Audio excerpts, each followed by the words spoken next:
What is going on, everyone? I'm back, and it's time for a normal week here on DSPGaming. That is right, 6 straight days full of delicious gameplay madness and streams here on the channel.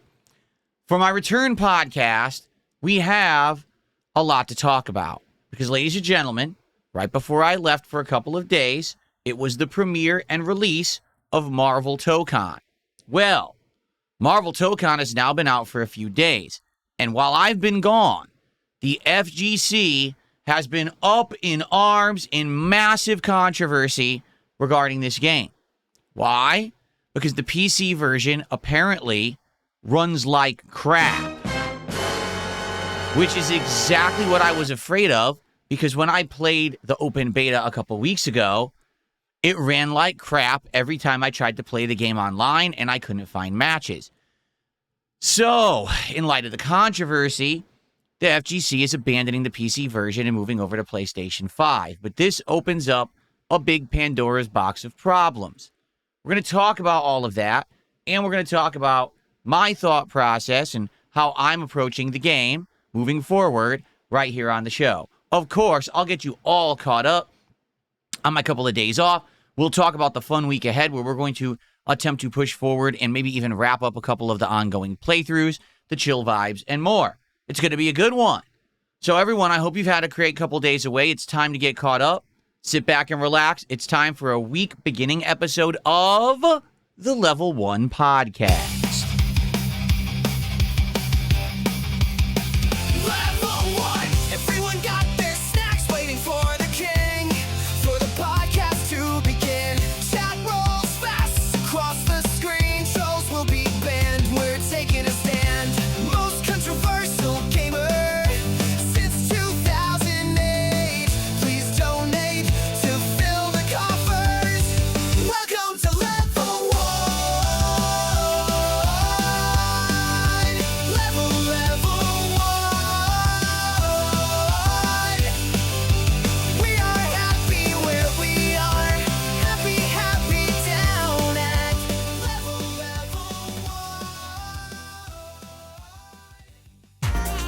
Alrighty, everybody. Good morning and welcome to the show. I should say welcome back because I haven't been here for a couple of days. Hope that everyone had a good few days away there. And now that we're back, hitting the ground running with exciting stuff. 6 straight days of streams and content here on the channel. And I'm pumped. I'm energized. Like I've said, the good news is that a lot of the problems that we had here in Washington State last week have been cleared up. Number one, it's not nearly as hot. Last week, it was 90-plus degrees many days, making it incredibly swelteringly hot, needing air conditioning blasting. It has cooled down. It's in the 70s now. Number two, those Spokane wildfires that we had that were causing insane amounts of... The music is too loud. That were causing insane amounts of terrible, air quality. We were actually warned, don't go outside. The air is so bad. That's cleared up. So, we're kind of back to normal here, although it is still warm, it is still summer. We still got at least another month to month and a half to get through before the cooler temperatures and the fall gaming season hits. We're moving full speed ahead with fun, positive content. I'm excited for this week. We're going to be continuing on with all the fun playthroughs we've been doing. For example, Assassin's Creed Black Flag Resync is today, tonight, Pokemon Brilliant Diamond, tomorrow, more Dark Souls 2 as we head into the end game. We're going to do more awesome Final Fantasy VI Pixel Remaster. And then we're going to talk about the future regarding Marvel TOKON and or other content. In truth, we have some options. And what I'd like to do is discuss said options to see what you guys like more as an idea and go from there. All right? Okay.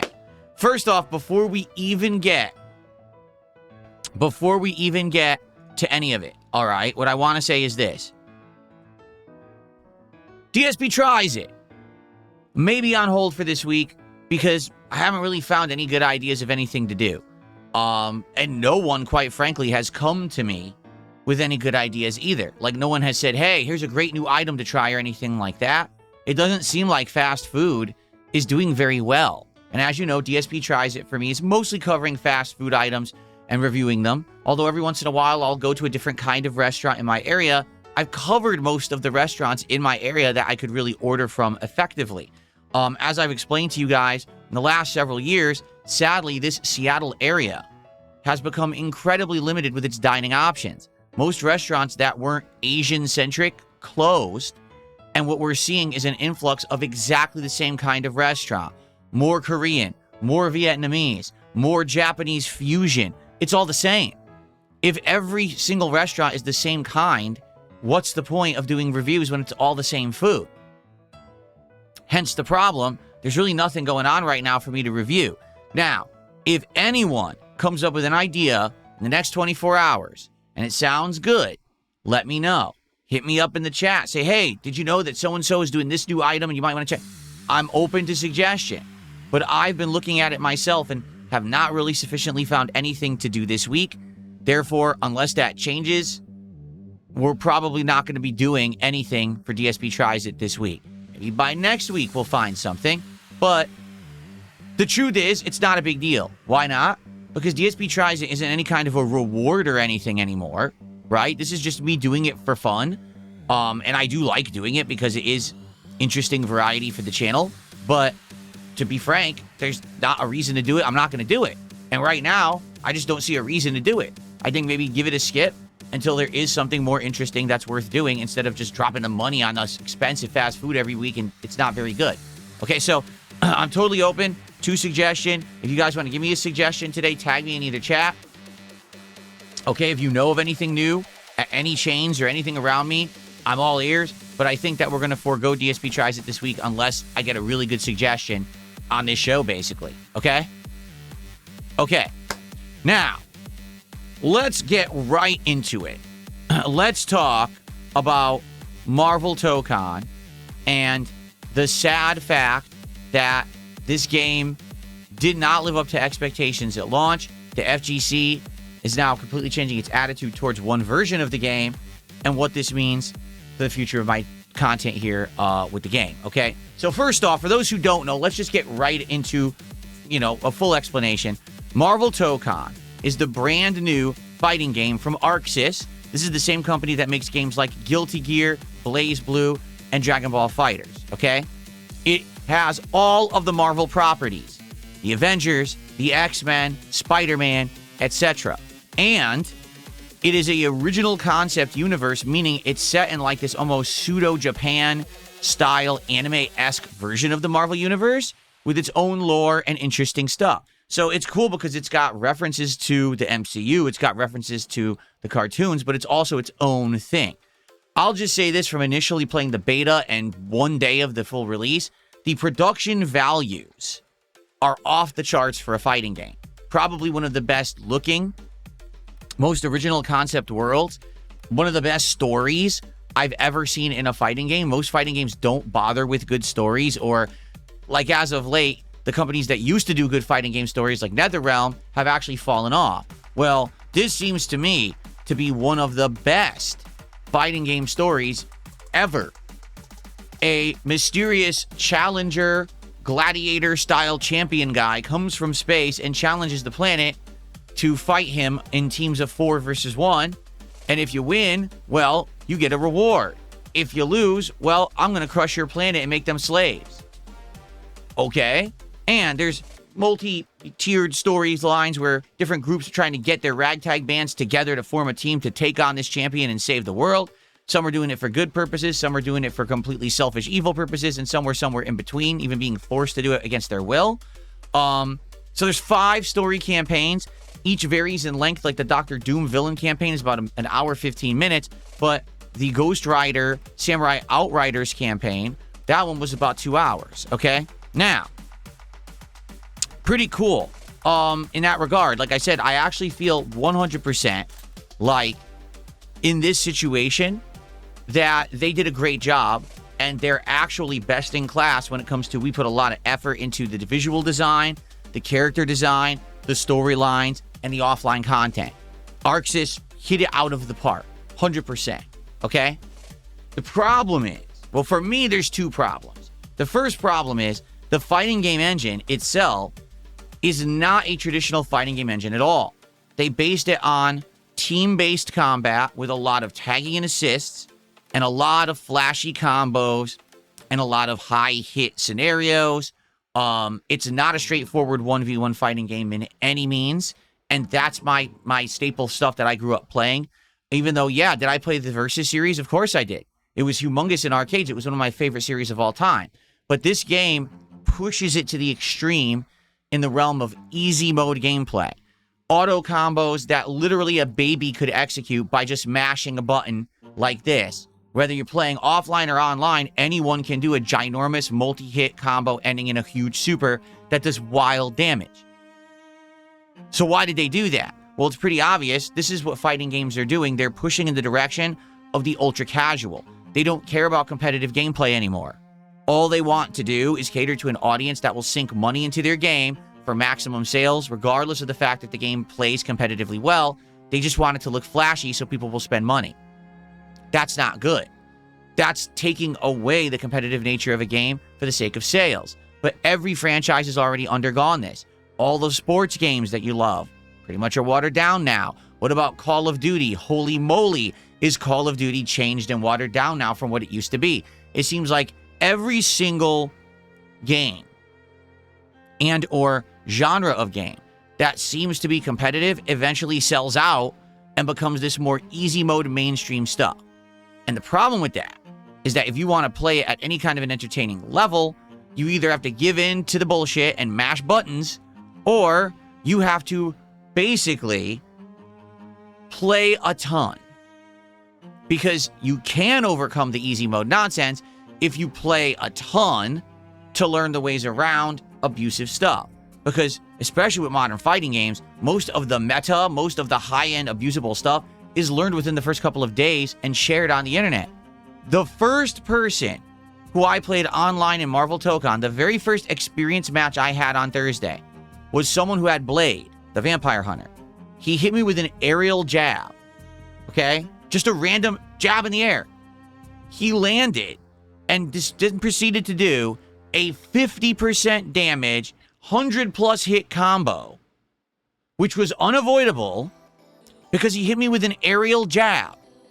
This was launch day, the day when it's the first time anyone should be playing the game, and the guy already knew a way to hit you with an air jab into a 50% loss of health. That is horrible. That is horrendous. That is a heinous day one gameplay experience. No one should be playing at that level in any competitive game on the first day of its release, period. But that's what the FGC has done with fighting games. They have literally turned them into this easy to execute, yet once you master it, try hard-esque sweats experience that's just not fun to play unless you want to be part of that community. Well, if you really want to spend all of your time and effort playing fighting games, maybe you'll enjoy Marvel TOKON day one. For me, it's like, dude, first match, let's see what we can do. What the hell's going on? How is this guy doing this? It's just out. How does he even know how to do this? This is ludicrous. Okay? Now, what's the real controversy around Marvel TOKON right now, and why is the game falling apart? So, as you know, 2 weeks ago, well, a little over 2 weeks ago now, I played the open beta. And when I played it, I was trying to matchmake and find matches, and it wasn't finding any. Like, it wouldn't find casual or ranked. I'm like, what's going on? Why is the matchmaking not working? Then, when I finally found people, the game was laggy, right? It was rollback city, dropping frames, skipping around, stuttering. It's unplayable, okay? Then, the only way I could even find a match was to go into a lobby, which is just an open lobby situation, and the only people I could find were like one-bar connections. So basically, on PC, which is what I play on, that's my format, okay? That's my platform. This game was essentially unplayable and unfun during the open beta. So I said outright, I don't know if I'm going to get it because, man, the game looks great. But it should play way better than that for a game you're going to pay full retail price for. That's a joke that it would be in that sad state during the open beta. Now, the weird part was people who played it on PlayStation 5 didn't report any of those issues. They basically said the game played well and liked it. So why the vast difference in performance between PlayStation and PC? Nobody knows. And this has been a big problem in the last 2 weeks. People have been figuring out why is this PC version such a problem. So, back on Thursday, the game released. All right. And I started playing the offline modes, correct? The story mode, which is actually called episodes. We started with the Dr. Doom team. I had a blast. I absolutely loved playing it. It had a great story. Yeah, there was very little gameplay in the story. Mostly was fighting against the final boss's 4 different forms. Yes, the final boss actually has, well, I take it back, 3 different forms. The final boss has 3 forms that are all completely different. And we all had a great time with it. Like, honestly, the story of the Knights of Doom was great. And when we finished it, I was like, wow, okay, let's now go online. And let's see how we can play this game online with this team I just was messing with in the story mode. First match was that Blade player who literally was a sweats tryhard who had already learned the entire game before it had released and basically was completely dominating. It's like, what is this? This isn't fun. There's absolutely no opportunity for me to learn anything about the game when this guy already knows the entire meta and has mastered it before we even released. How did he do that, and how is that even fair? The second guy I played, well, actually wasn't nearly as good, but this guy basically kind of already exposed the game for what it's going to be, a bunch of button mashing, because again, the game is all auto combos. So it's dash forward and mash a button, while when that hit string ends, because eventually you're not going to get endless hits, it's going to run out, you call out an assist, the assist comes out and defends you against punishment, and then you just mash buttons again. Every once in a while, either go for a throw or the universal overhead, which everyone has. It burns meter, but it's a universal unblockable overhead, right? And that's the game. Like, that's literally it. Now, I'm sure there's more to it. I'm sure certain characters are good at zoning, right? They keep you away with projectiles and stuff like that. But for the first person I played, that was their gameplay, and I was like, it's kind of boring. Like, that doesn't feel very good to me. That feels pretty boring if that's what the whole game's going to be, and that seems like that's it, right? So that was my first stream experience. Loved the episodic story, and then first online match was laggy, and the guy already was a tryhard, ruined the experience of the first match ever. And the second match, the guy didn't really know much about it, but was doing the button masher combos. And when I saw it, I was like, okay, so this isn't very good. Second stream that I did of the game, I just did the entire story mode of the Samurai Outsiders, or Outriders, who is the team with Ghost Rider and Deadpool, Loki, and Blade. And their story was way more interesting than the Doom story, and it had character development, and it was well written. It felt like you were reading a really awesome comic book arc. It was good. I actually really liked it. The thing was, it took over 2 hours. So we didn't have time to play the game online again. All right. And I said to everyone, well, I'm going away for a couple days. Let's reconvene. When I come back next week, let's see where the game is at and go from there. So here's where the game is at, because I don't think you guys are going to be very happy about this. All right. First off, I just want to let you know, I got a whole bunch of information about the game. Okay. And a couple people were writing me about the game to keep me informed about it while I was off, about what was going on at the FGC. So just listen to this. I'm going to read this word for word. This is an actual message that a fan sent me. It says, let's start with some bad news, Phil. I've been seeing a lot of opinion surface about TOKON since its release, and I'm going to sum up the sentiment I've seen in a number of places that make sense to me. The sentiment is that TOKON is a great game for only 2 kinds of people. Number 1, ultra casuals. TOKON's great for people who just want to enjoy a game with great aesthetics. They play by mashing buttons and cool stuff will happen on the screen. Which is exactly what I said. That's number 1. Number 2, dedicated tryhards. TOKON has a ton of mechanical depth that shines by far the brightest when the player puts in a tremendous number of hours into this game. A bunch of pros are saying the game has the potential to last and evolve for a long time, especially if Arc Systems works further to refine the core mechanics, as they typically do with their games. The problem is, a lot of its mechanics are very complicated. They are not intuitive. A lot of characters have a gazillion options for offense and strategy. While the skill ceiling is very high, the floor is also high. The skill floor for just playing the game and seeing cool things happen is low because it's just button mashing, but actually competing requires you to have a significant amount of time and effort investment. So as you may have figured out by this point, the reason that this is bad news is because you, Phil, fall neither into any of those 2 categories. I have to admit, it doesn't bode well for your coverage of the game, but maybe there will be some enjoyment you can get out of it. So yeah, let's be honest here, okay? Let's be very honest here. I don't fall into the ultra casuals because I'm not an ultra casual. I try to play games at the very least at a level where I'm learning what the game is. I'm trying to learn more complicated strategies. I'm actually doing the combos manually. I'm not just mashing a button to get an auto combo. I'm inputting the combos like you're supposed to get optimal damage and things like that. I've played fighting games since I was a kid, so obviously I want to play it at a better level than just button mashing, right? Here's the truth. I could sit here and button mash and win online in this game, 100%. I know I could, because it's so easy to play. But I would get absolutely zero enjoyment out of doing that. Zero. I would be bored to tears saying, okay, mashing buttons just to get hits in and just to get combos in, and never actually, putting in the real inputs, the real motions, just doing all the easy motion. I would absolutely hate it. On the flip side, it seems to me, as this person has stated, that yes, in this regard, if you really want to play this game at any kind of a good level, you're going to have to invest an incredible amount of time and effort, which I don't have.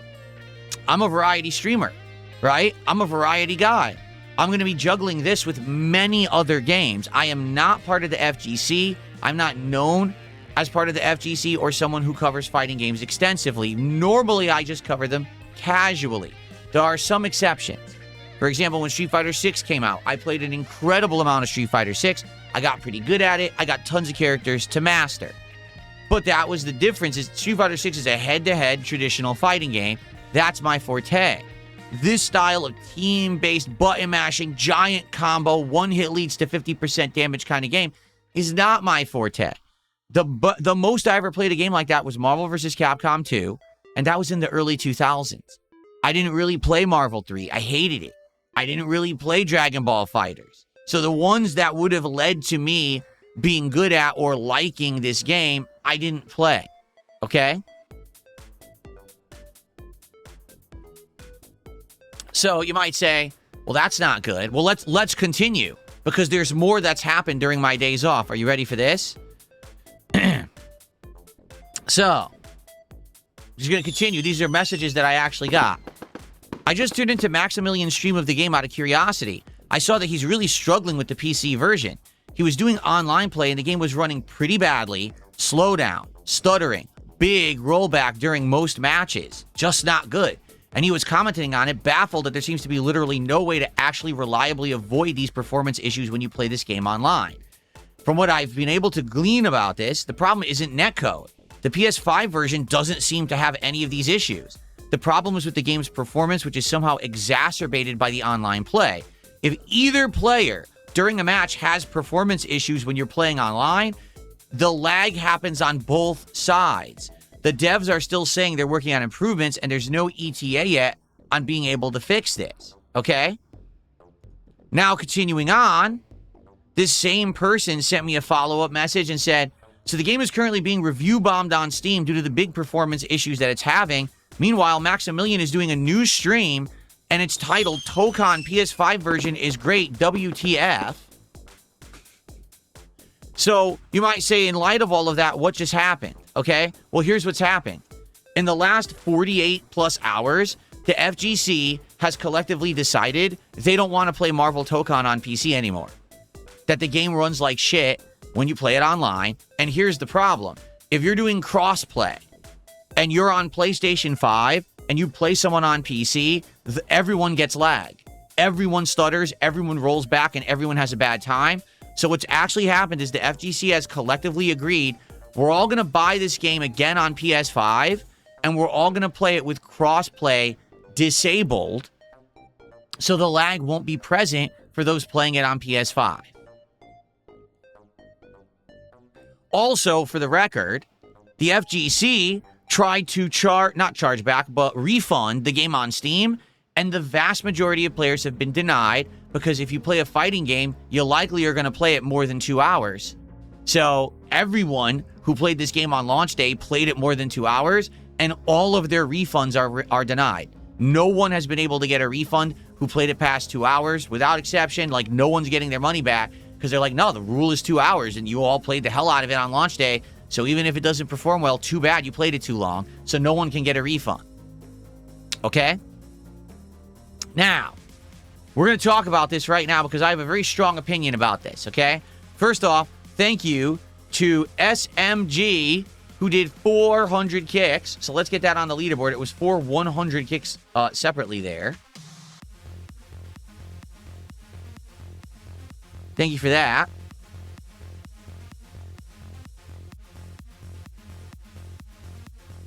And then I got a $1.50 tip from someone saying, you should play a few fights just button mashing mindlessly and win. No, I don't want to. Here's the point. I don't want to do that. Could I just literally told you I could do it and win. I know I could. The game is brainless. You can literally go online, just wait, mash attacks, call out an assist, wait, mash attacks, call out an assist, wait, mash attacks, call out assist. That's the game. I would have zero fun doing that. I would rather not play it ever again than do that, because I'm an actual fighting game player. I'm not a brainless twit. I'm not a mouth drooler. I play games to enjoy them and to be entertaining. No, neither of those things would happen if I played the game like that. I hope you understand. It would be a complete waste of everybody's time. Okay? Thank you for the tip, and thank you to Quasi Regarded also for 100 kicks. Okay. And now SMG did another 100, so thank you for that. Okay. So, hold on. Excuse me. Belch came out of nowhere. I wanted them to mute it. So, with everything that we just said, okay, I want you to think about this very logically and from a standpoint in regards to everything that's been going on recently in video games in general, okay? Excuse me. It was just about a month ago, a little over a month ago now, that Sony publicly announced their desire and or intention to completely phase out physical games media starting in 2028. They outright said we will no longer create physical copies of games at all starting in 2028. The future is digital. Grand Theft Auto 6 announced we will not make any physical copies whatsoever of GTA 6. It will be a digital-only game. And what happened when those announcements came out? Everyone was up in arms. Everyone collectively on the internet got their pitchforks and torches out and said, no, we want physical. The future is physical. You don't own anything if you can't own it physically. You know what I'm saying? Everyone went nuts. Everyone was anti-Sony. Everyone said, we're boycotting Sony because of this. This is absolutely atrocious. We're not going to play anything on PlayStation. We're not going to buy PlayStation games. We're not going to, right? Across the board, it was a huge agreement that this was bad. Everyone dislikes this change and this idea that Sony has. Everyone is anti-Sony. So here we are. It is now early August, a month later. Marvel TOKON comes out. The entire FGC buys the game on PC. By the way, the game is published by Sony. These same people who had their pitchforks and torches and were all upset, they all ran out and bought Marvel TOKON in droves because it's Marvel, baby. It's the new Marvel game. But they ran out and bought it on PC. Guess what? The game sucks on PC. It plays like shit. It won't run well online. There's rollback, there's stutter, there's problems. So what did they do? They said, oh, let's buy it again on PlayStation 5. And let's set it now crossplay off so anyone who has it on PC can't even find anyone to play because we want our Marvel and we don't care about any repercussions or our behavior. We just want Marvel, okay? So I want you to think about this logically. We just said to Sony, we don't want a digital future. And then a month later, you bought Marvel TOKON twice because it didn't work. What? How fucking stupid are you? Really? The game doesn't work on PC. No one can figure out why. So you went and you bought it again? And this is the company you strongly criticized, citing they're ruining gaming's future because they want to go all digital. You said you were going to boycott them. And now you bought their exclusively published game twice because you need to play Marvel because you're a hype beast in the FGC.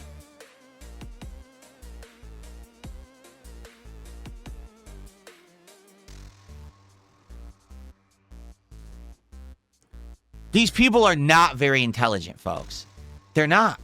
It's just the honest truth about the modern FGC. It's this simple. They need hype. They need to jump on hype bandwagons. they realized that the FGC is a weaker community than many other communities out there because there aren't a lot of games. There's not a lot of competition. It's harder to get into competitive FGC and make it stick. The tournaments are getting stale and boring. Street Fighter 6 has lost a ton of its momentum outside of Japan. And in Japan, Street Fighter 6 is the shit. Outside of Japan, people's sentiment is the game is too samey, it hasn't updated, it hasn't changed, it hasn't improved, it's boring. So they were strongly relying on Marvel TOKON to be a hype monster, especially with the fact that we just had Spider-Man Brand New Day break box office records as the highest grossing domestic film ever. And now we've got the new Avengers Doomsday coming out later this year. They are banking on the fact that this game is coming out at the right time to create hype for the FGC and try to get them prominent. So, God forbid the game actually sucks at launch and you admit it and you say, wait a minute, we just got ripped off, whether it's Arxis, whether it's Sony, whether it's one or both, we got ripped off by a badly produced game that runs like crap online, which is the main reason people buy fighting games. And instead of saying, hey, let's have some balls for once, and let's not play it, let's boycott it, let's actually be sensible about this and say, this doesn't make sense for us to actually, play or spend money on because it's not a good product. They said, let's buy it a second time on a different platform instead.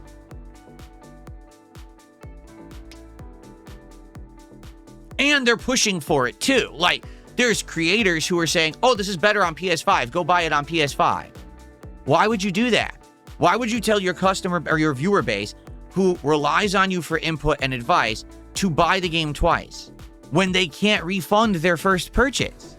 People are trying to get refunds on Steam and being denied because Steam is saying, no, you played it longer than 2 hours. So the game doesn't work on Steam, all right?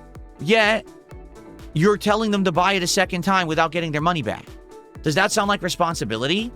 Does that sound like something that a good influencer or creator should do? Or do you think you should actually care about your audience and be like, don't buy it again. They ripped you off the first time. Put your foot down and say, no, Sony, I don't want an all-digital future. I don't want you milking us and ruining stuff for us and taking our money and robbing us with subpar products. You don't deserve it. If anything, the FGC should be saying, we should boycott Marvel TOKON because this game ripped us off on PC and Sony is not a good company.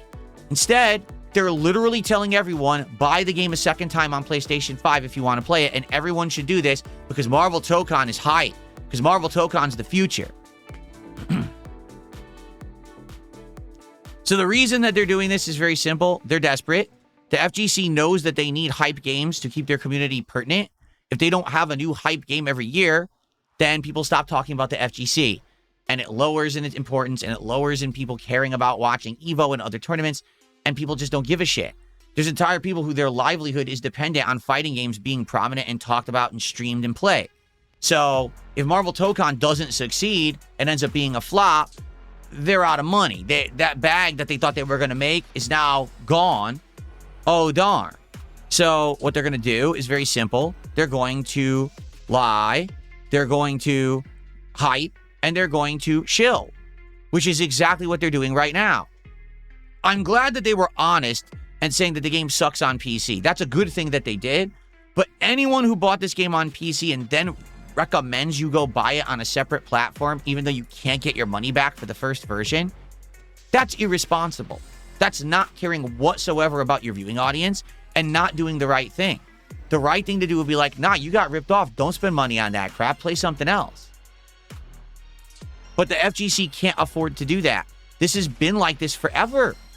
This Street Fighter 5. When that game came out, that was a horrendous piece of shit at launch. But they all kept playing it and kept spending money on it. Because they were desperate. They needed a game to talk about and play. Because if they didn't, they have nothing to put out. No content.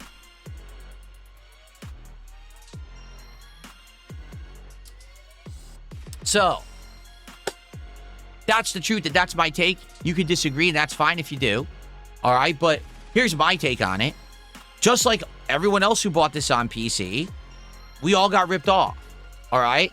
I played the beta, and after the beta, Arxis came out publicly and said, this is why we have betas.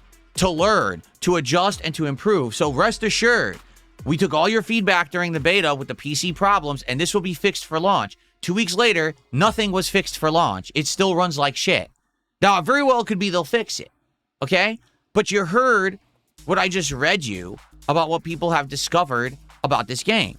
It's either for ultra casuals who just want to button mash, or it's for big time sweats and tryhards who invest an incredible amount of time into the game.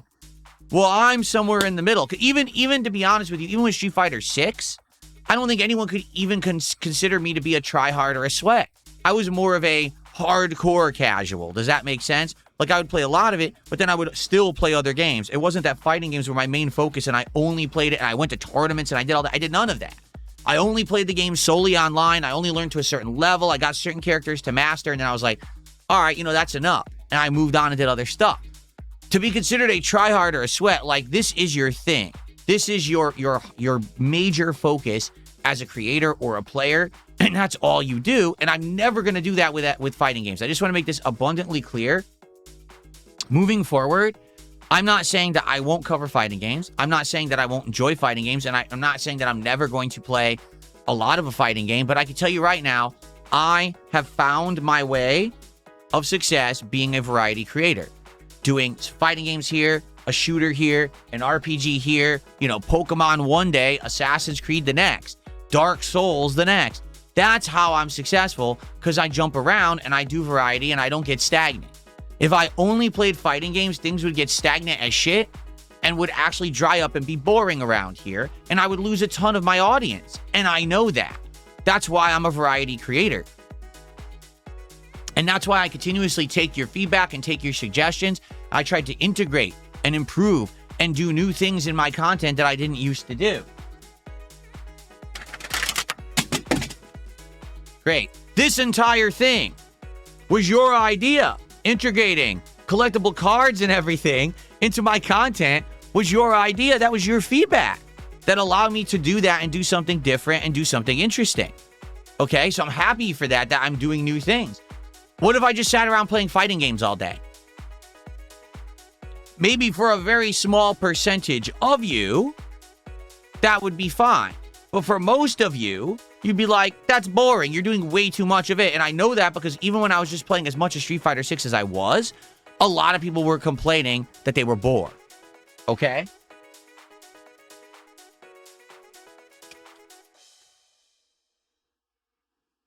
I don't know why the cards are falling. They've literally sat here for 2 months and never had an issue, and now they keep falling over. Stupid.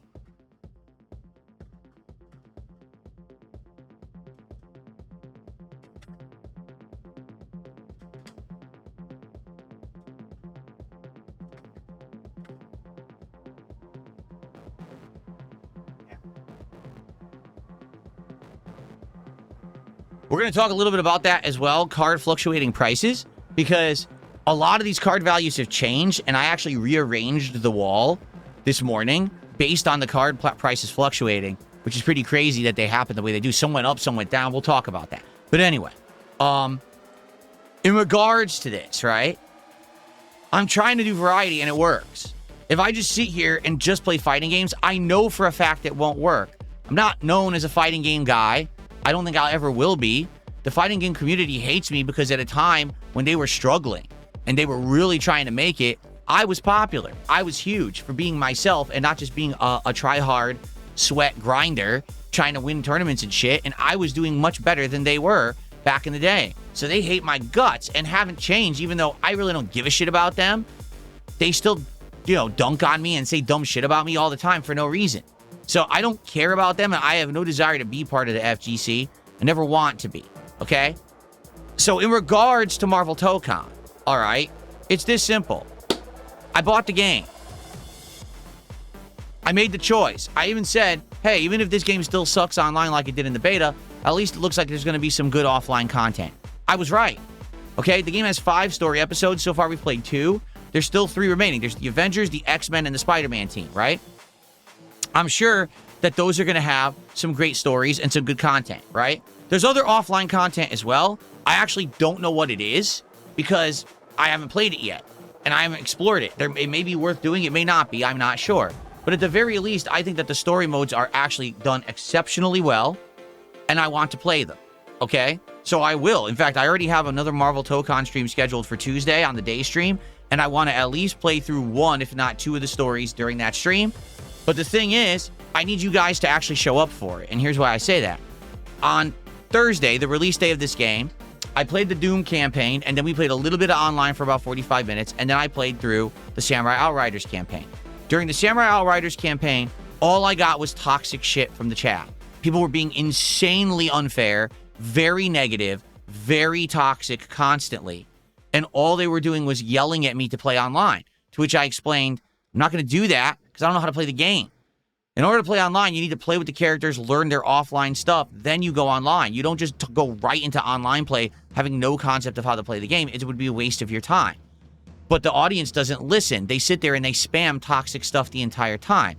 So while I'm trying to have fun with the story with the Samurai Outriders team, I'd say 80% of chat was acting like little brats and being very, very negative and toxic towards me and the stream, claiming that they hated it and they just wanted me to go online. I'm not going to do that. Particularly now, we know the online play doesn't even work on PC. It lags to shit. You can't find matches. It teleports all over. It rolls back. It's a waste of your time.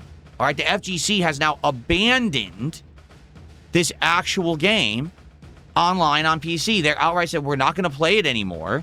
We're all going to go buy it on PlayStation 5, and we're going to turn crossplay off so PC players can't find matches. Okay? So being very, very honest with all of you, I'm not going to warrant a single person yelling at me saying they're demanding that I play this game online. I can't. I don't even have the right version to play online. If I had it on PS5, then at least it would have been a fun experience without a lot of lag and rollback and dropped frames and issues. Everyone collectively agrees the PC version sucks. Even the biggest creators are dropping PC and buying it on PS5 and only playing it on PS5. Okay? So, what I plan to do with this game moving forward this week is playing through some of the episodes and stories. I hope that those of you who like my content and are positive people will come by and hang out and engage and support with said content. Okay? It's going to be chill fun. We're going to be playing through interesting story together, seeing how the game, comes together when it comes to that and the different, storylines and outcomes and scenarios of the teams. I think that's valid content. They put a lot of effort into the world design, the production value, and the story of this game. I want to experience that. I bought the game. I have a right to experience it, right? So I hope you'll be here for that. But outside of that, I mean, based on all the feedback that we're getting right now, okay, it sure sounds to me like this is a complete and utter waste of time trying to play it online, and I'm just not going to bother. Now you might say, oh, well then, you're going to buy it again on PS5?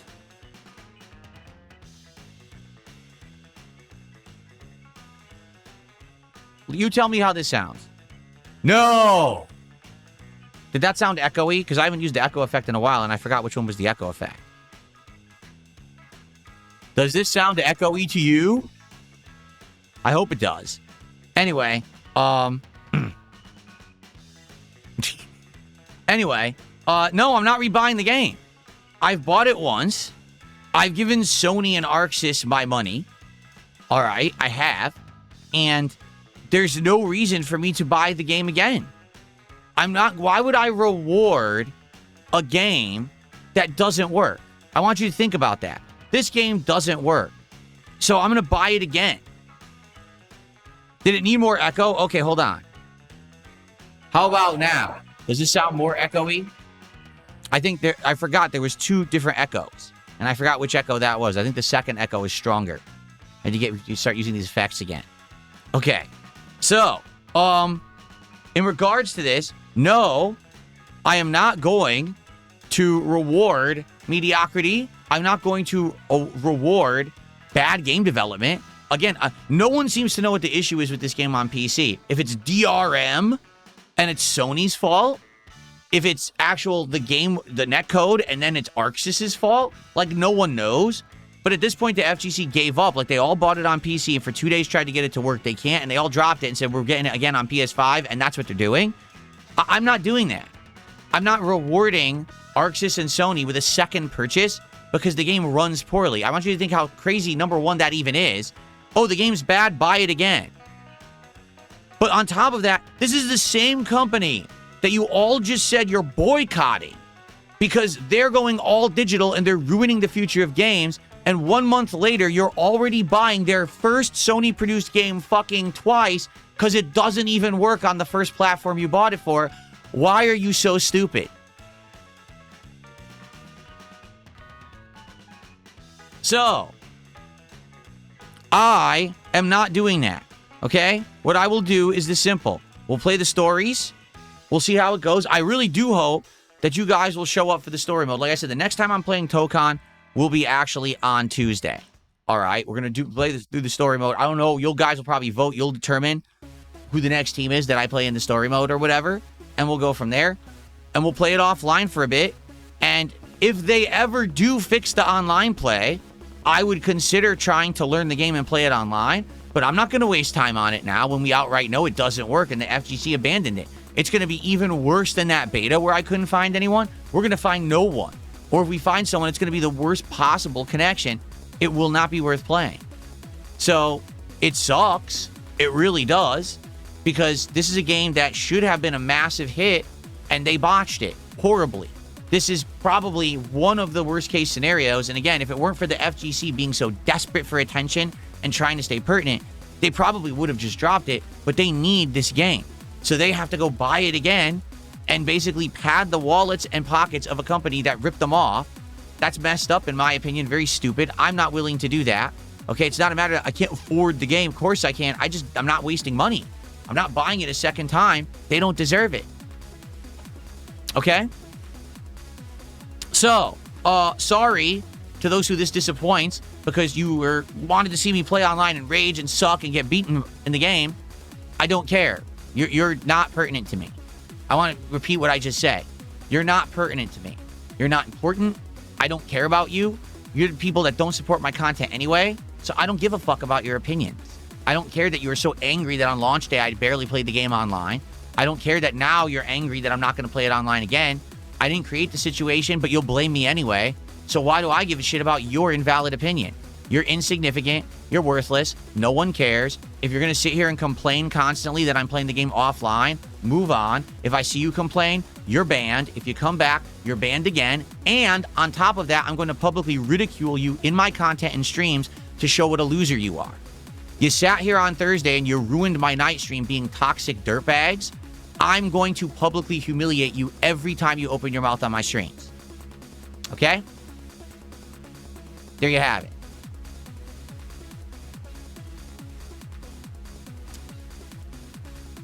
Okay.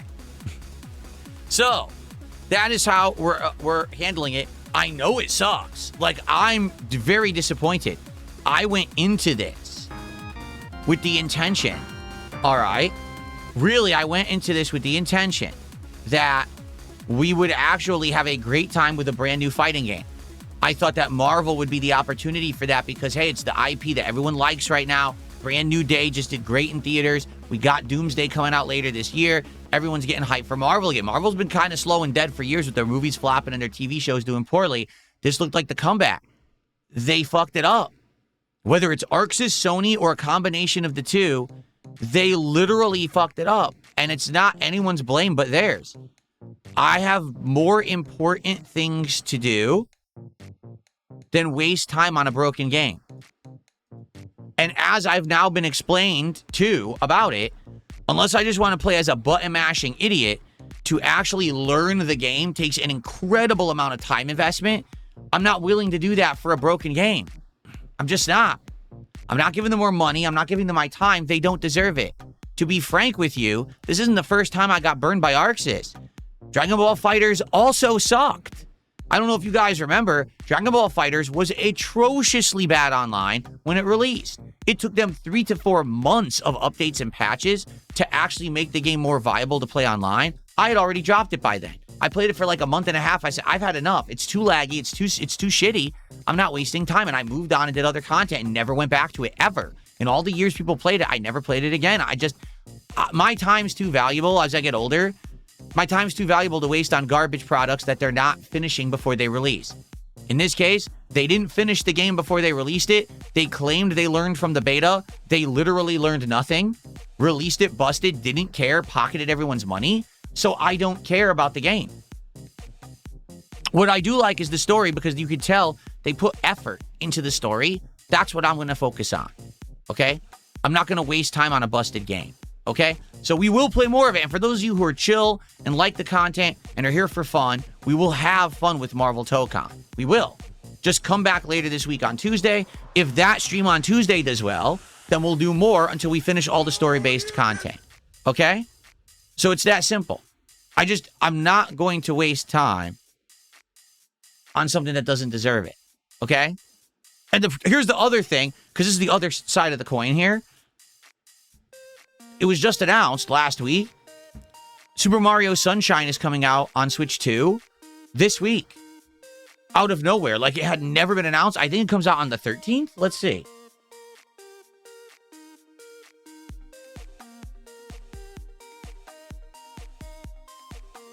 August 13th, Super Mario Sunshine is releasing on the Switch 2.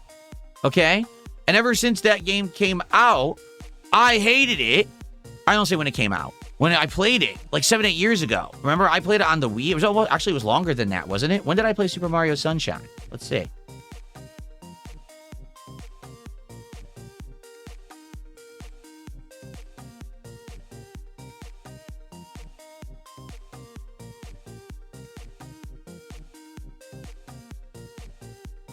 January 2018.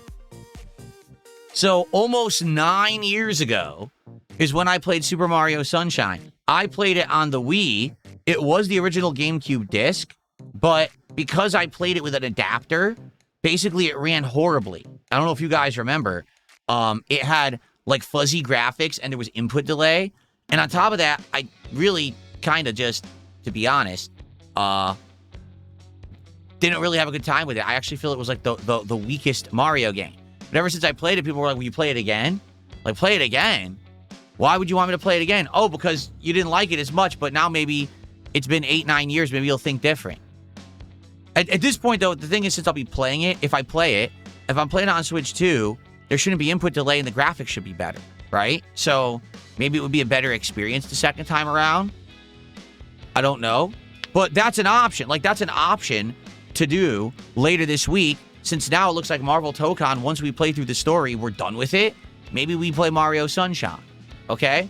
So that's what I would say is let's continue to play the games we're playing. Let's play Marvel TOKON's episode story mode, see how it does. If it does well, great, let's play them all. And if not, if it doesn't work, then maybe we could throw Mario Sunshine into the mix as some variety for the summer. Let's see, okay? Because the truth is there's nothing really new coming out till the end of the month when we have the new Metal Gear collection. I know people want to see me play Metal Gear Solid 4 again. That I would definitely consider doing, okay?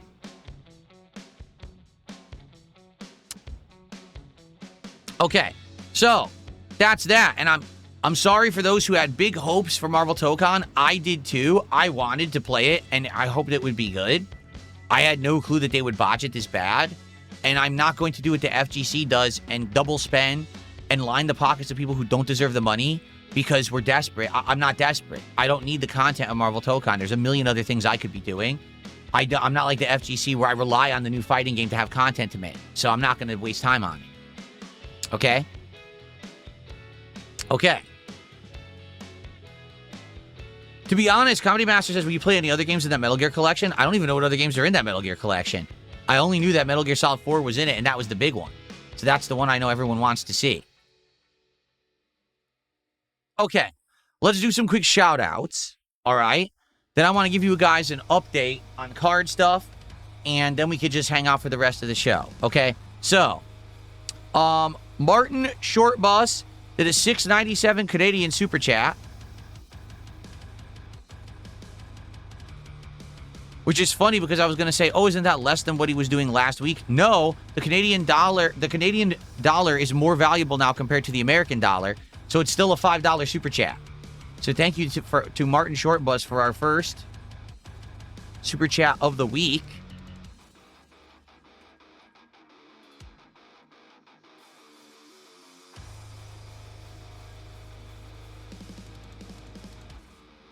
And he says, Phil's cooking, listen to the king. Thank you. I mean, the truth is no one will tell you what I just told you. The entire FGC, sadly, They really are desperate. They really need the money. And so they always kiss butt, or they always, like I said, at the very least, I'm happy that there were creators that were very honest and were like, the PC version sucks. But to go over and play it on PlayStation and be like, oh, everyone should go buy it on PlayStation, that's so ridiculously disingenuous, because you're literally telling your audience it's okay to get ripped off. Oh, you bought it on PC like me? Oh, buy it again on PlayStation. It's good. I'd be like, no, this is actually embarrassing for them. Don't buy it on PlayStation, because they should have gotten it right on PC. This is a ridiculous atrocity that the customers have been ripped off. But instead, they're like, oh, go play it on PC. Or excuse me, go play it on PS5. No, don't do that. Anyway, thank you, Martin, for the first super chat. It looks like SMG did another 100 kicks. Thank you to SMG for that. I appreciate that. And then we have Big Jim 04 with a $10 super chat. And he says, don't listen to Trolls, sire. We love your streams. Thank you to Big Jim.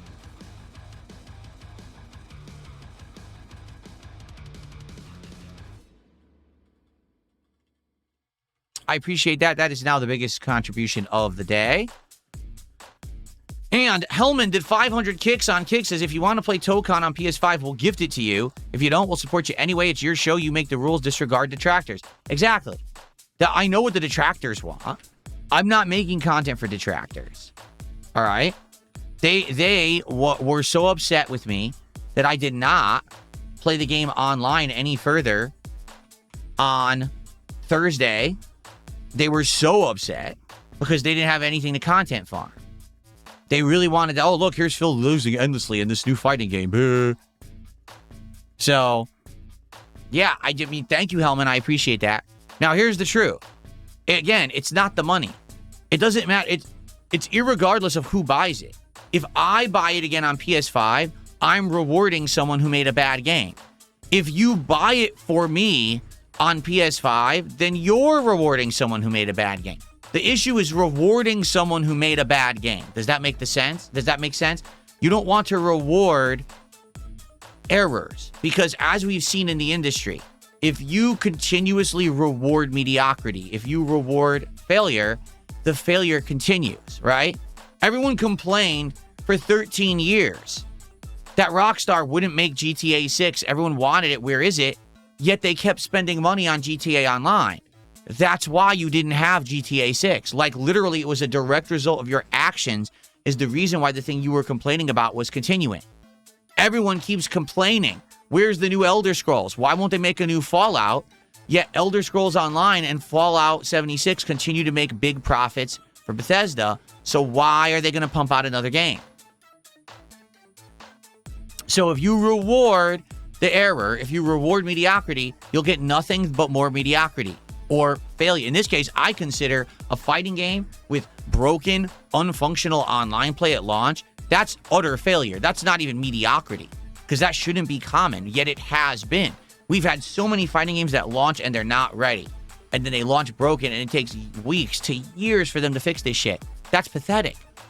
ArcSys, this has already happened with ArcSys. Dragon Ball FighterZ was literally the same scenario where the game played terribly online, yet everyone just wanted a Dragon Ball fighting game, so they kept playing it, kept hyping it, kept playing it, kept hyping it. And it took them something like 3-4 months of updates before it was finally viable online. So, Jackathon, thanks for $5. There's absolutely no chance I would read your idiotic, mouth-drooling message, but I do appreciate your money, so thank you for that. It was a big insulting message he sent me, but I'm not stupid. I didn't even read it. I just skimmed it, and I'll just take the money. Okay, so there you go, folks. That's the deal with Marvel TOKON. It's a huge mess in the FGC. Sadly, a ton of people are kind of being pretty disingenuous about it, telling people to buy it again when you should not do that if the game is broken to begin with, and especially if you can't get a refund. Like, I played it for 4 hours. I can't get a refund on Steam either, even if I wanted to. So, you know, that's that. And again, with me, I'm a guy who has tons to do. There's a lot going on. I'm already juggling a ton of games. There's the possibility of playing Super Mario Sunshine and even more this month. Why do I care about Marvel TOKON? I'm not crying about it. I'm not. Like, I don't give a shit. It's that the FGC is desperate for content and they need this new game. So be it for them. Let them go down that horrible rabbit hole of basically rewarding bad behavior. and they're going to see that all they're ever going to get is bad behavior, especially those who are complaining, oh, the game's too easy, it's button mashing, yet they all just bought it twice. So now guess what more games you're going to get? Just take a wild guess how every fighting game will play in the future. Okay. What just happened? I didn't click that. Princess Luna. Thank you so very much, Princess Luna, for a gifted membership on YouTube. That's our first membership of the week.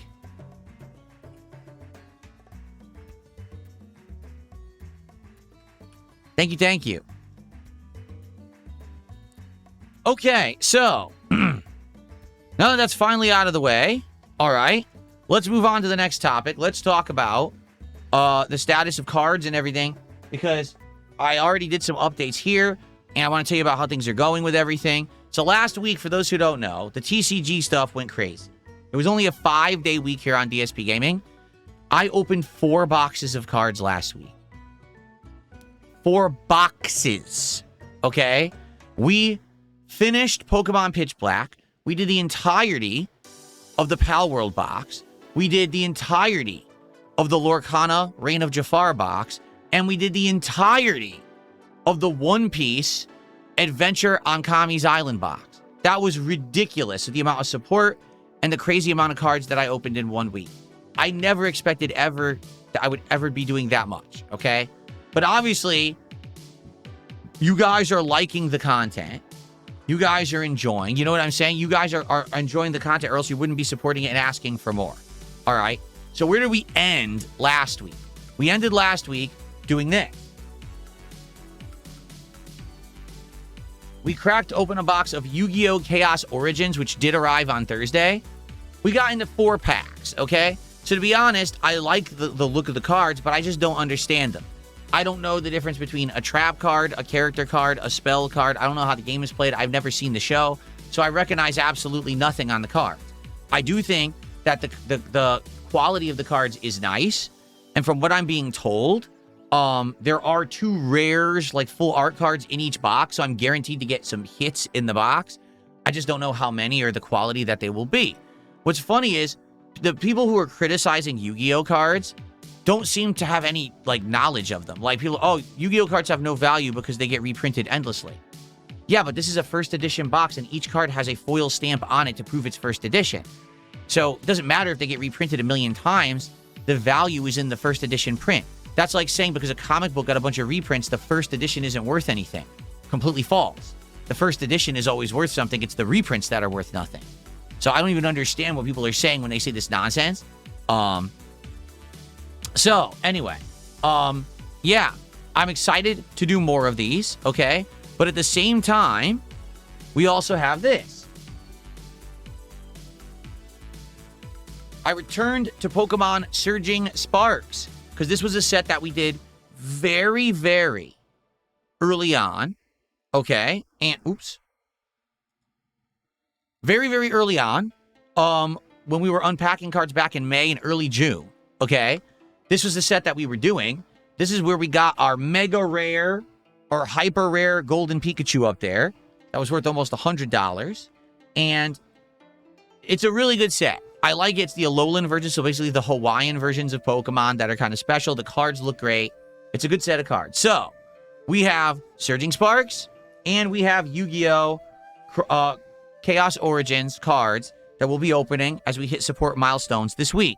Now, let's figure out, okay? Let's figure out what it is that you guys want. Okay, you ready? We're going to do a poll.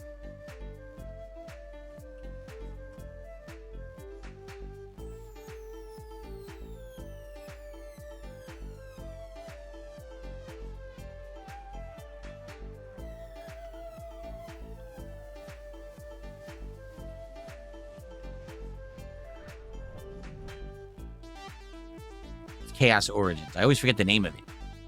We're going to do a poll right now. You guys will vote, and this will determine which... Here we go. This will determine which set I open when we get support today. Okay? So let me know in this poll which one you prefer. I'm down for either.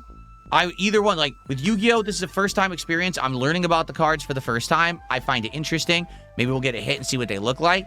With Surging Sparks, we already are very familiar with Pokemon cards. I like the Pokemon cards. We know that there's good ones. There's a $300 Pikachu, $100, like, $80 Latias, $100, like, $20 or $30 Melodic, and more in this set that we don't have yet. Even though we did get the hyper rare Pikachu, that's not the most valuable card in the set. There's many more good cards in this set, okay? So, I'd be happy unpacking either, all right? Let's see what you guys vote for, and we'll go from there, all right? Cool.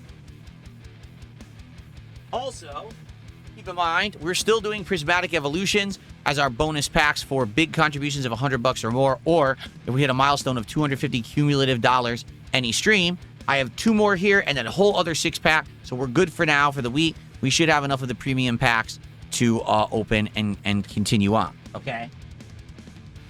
So how does it work?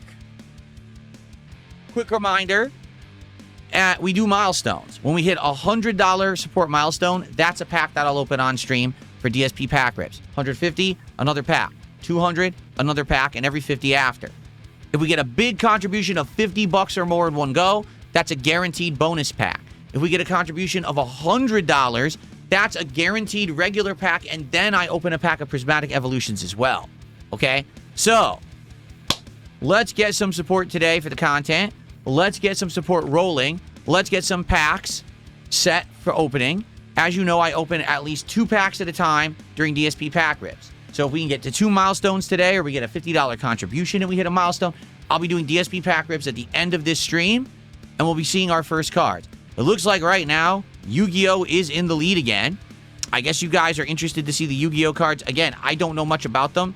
I'm excited to see more of them. I'd be down for that.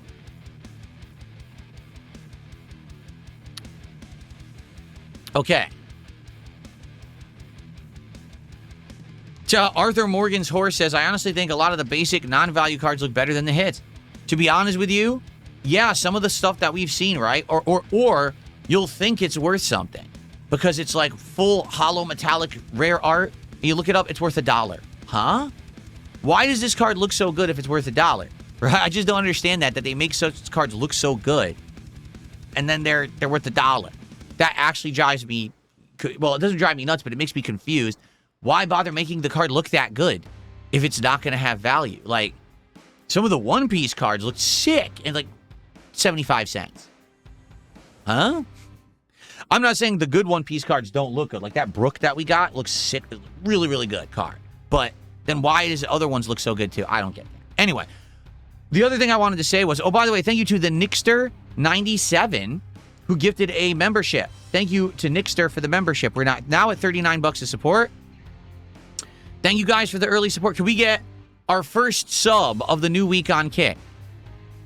Can we get a tip bigger than $1.50? Can we get some momentum going towards getting some packs open? That would be awesome. Thank you. So what I wanted to say just really quickly here, okay, is these card values fluctuate a ton. And what I mean by that is they go up and down and up and down, and it's very, very confusing. It's hard to tell what's going to hold value and what's going to lose value. All right, so I'm going to give you some examples here. This was my most valuable card for a very long time. When I first got this, Mega Greninja EX, it was from the Chaos Rising box back in May, late May, okay? It was worth $380 back then. Okay?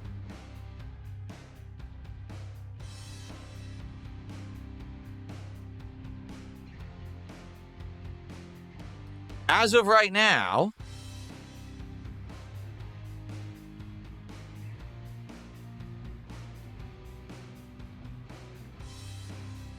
they won't even give me a value. It's glitched.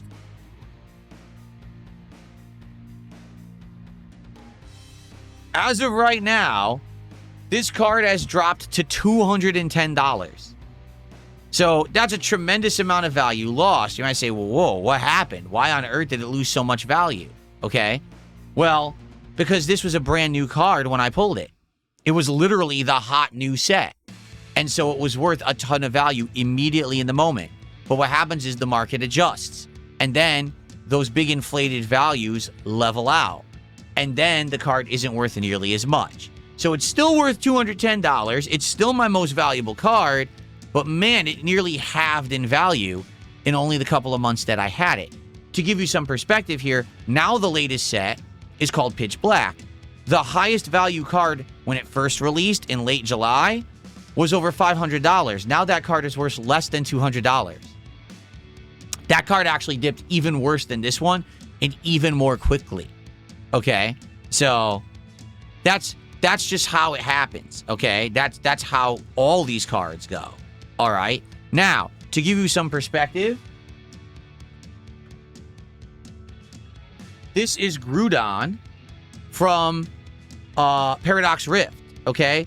This card, when I pulled it, which was 2 months ago, month ago, I can't remember, it's like a month and a half ago, was worth around $118. Now this one is worth $128. And it's actually going up in value. Why? Because it's an older set. The older sets traditionally do go up in value, while the fresher cards, the more recent cards, traditionally will go down right away, but then may regain some value over time, okay? Here's another example of that. This Boa Hancock One Piece card, I pulled not even 2 weeks ago, right? When I pulled it, it was worth like $56. As of today, it's worth only $48. It actually lost a bunch of value. Why? Because this is the more recent One Piece set. So again, the value was inflated, and now the values are kind of settling in. So now the value is dropping on this particular card. Okay?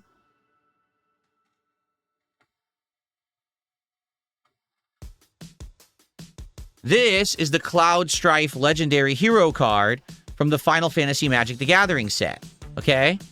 When I pulled it 2 weeks ago, well, not even, it was a week and a half ago, it was worth $21. As of today, it's worth over $23. So as you can see, like this, so the values aren't consistent at all. They go up and down. It all depends. There's all these different industry factors. If the cards are hot in play, of competitive play and stuff like that, they'll go all over the place. All right. So if anything, the one thing is if you open a new box and you're really looking to make money, right?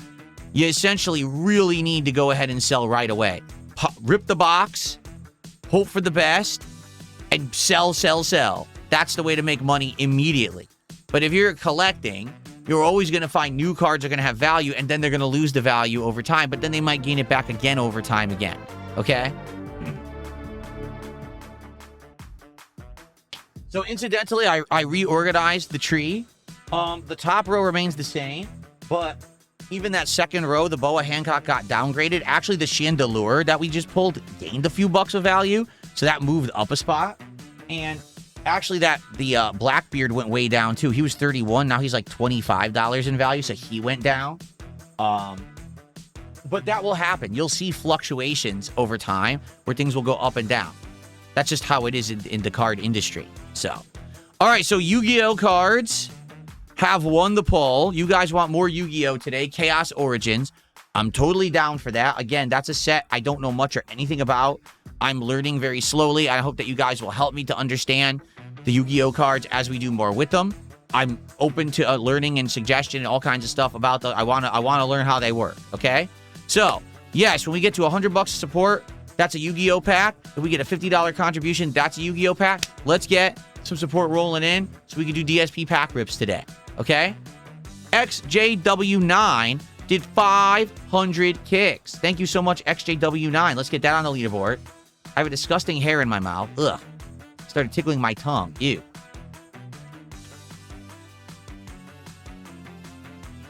Okay, and give me 1 second here.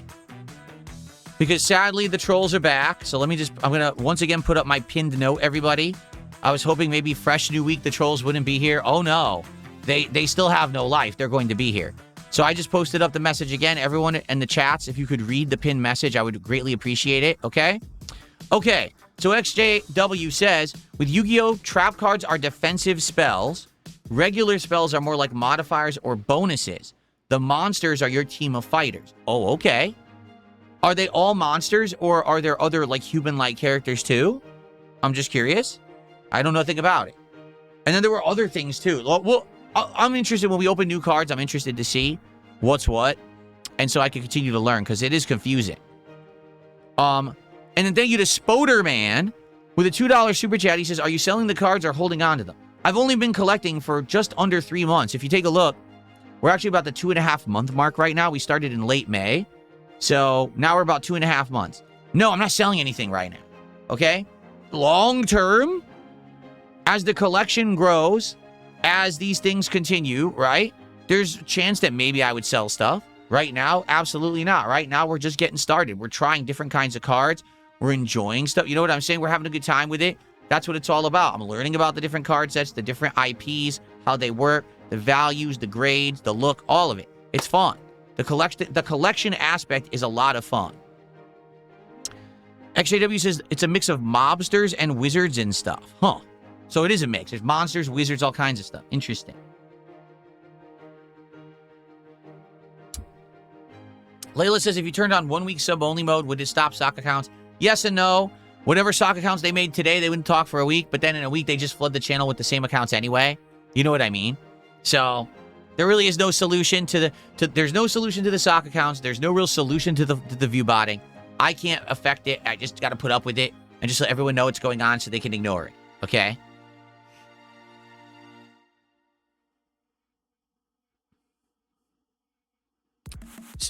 How much did I invest in the most valuable card? Well, it was just in the box, right? So Chaos Rising, when Chaos Rising first came out, the boxes were like $280, give or take. And so I got that card, plus there was, of course, the entire normal set, plus the other hits that we got. So if that card, today that card's worth $210. And if you take account of the other cards that were in the box and the other hits, maybe I broke even on that box. Okay? But that's the thing. I mean, this is being very honest. When you're into this TCG stuff, unless you can buy direct from the supplier, so unless you're buying direct from Pokemon Center and you're paying retail price, which for a normal box of cards, retail price is $160, okay? Unless you're doing that, you're not making any profits ever. Like, never, ever. You know, even the one I bought. So I bought Pitch Black from Pokemon Center. And in that Pitch Black box, I got Chandelure. And Chandelure is worth just under $60 right now. Nothing even else on my tree is there. So probably the other hits I got were under 10. I probably got like 4 or 5 hits. So let's argue between the Chandelure and the other hits, I made $70. Do you really think there was $90 worth of cards in the other packs? No. Most cards, most low-end cards, aren't worth that much at all. For those who don't know, like a standard Pokemon card can range anywhere between 4 cents up to maybe 50 cents tops. Like, very rarely would you see a standard Pokemon card be worth more than, like, 40 cents, ever. So, even if you get a whole box and you get the whole set, you get 2-3 copies of the whole set, you probably still didn't break even on a box, you know? That's just how it is. What you're hoping is that you're getting a hit, that hit has value, and that value will increase over time as the gameplay, you know, evolves of the cards. Plus, as you build more sets and things, those have value. Like, selling a whole normal set, you could sell and have value, as opposed to just trying to sell singles. So, yeah, it's tough. You know, as an investment, no, I don't really think that TCG stuff is a smart investment right now. It's like long-term investment. You know, right now, the new cards will never really strike it big and make big money. It's only if you're, literally, if you're a reseller. Like, that's it. Like, if you're a reseller, you're making money doing it. Outside of that, if you're a collector, you're probably not making money. Now, there is a whole other side of this that we haven't even talked about. That's the grading side. Okay? Grading certain cards exponentially increases their value. I'm trying to think. I think that Groudon is one of the cards that I've been recommended by the app to grade. I'll give you an example if it's in there. Let me see. Let me see if they're listing it.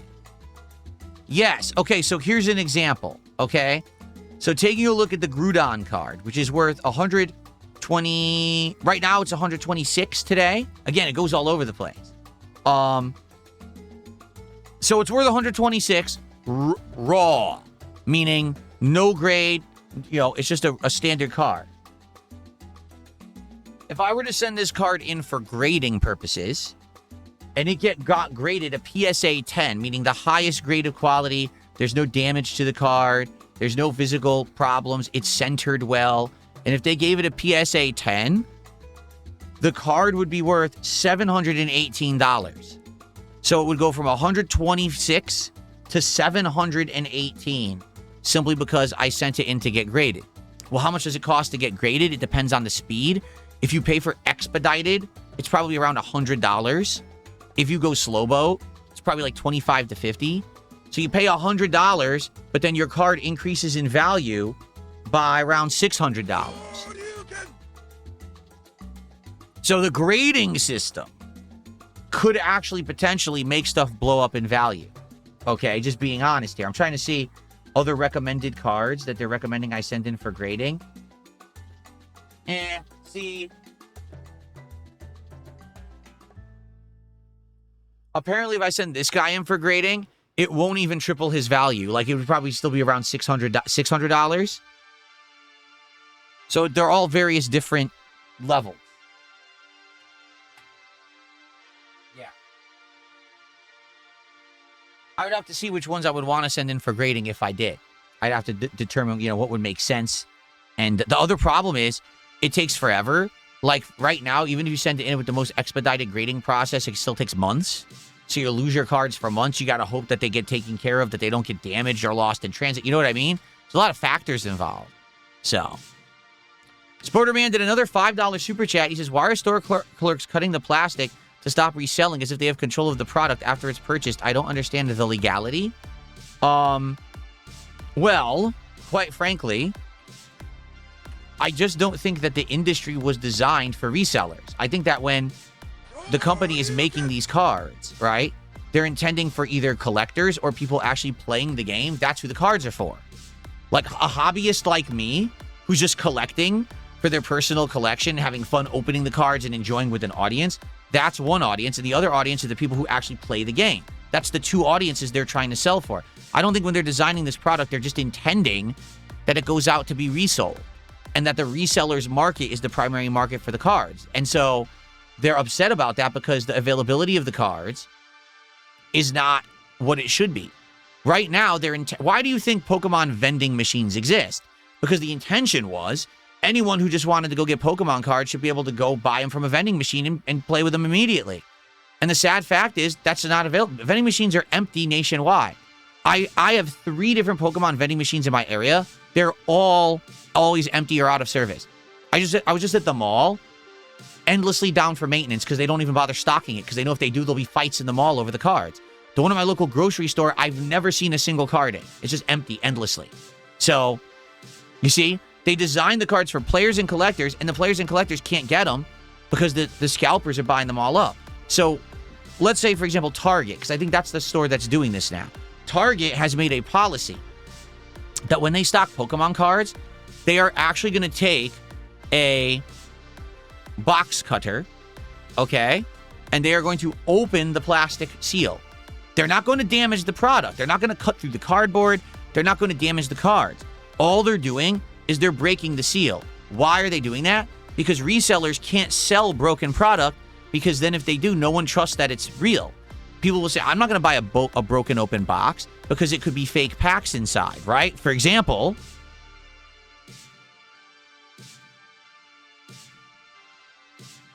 as you can see, I bought this completely sealed all around, still has the Pokeball symbols on it. It's legit. It's real. If this said, oh, we're selling it only without the plastic wrap, I would never buy it.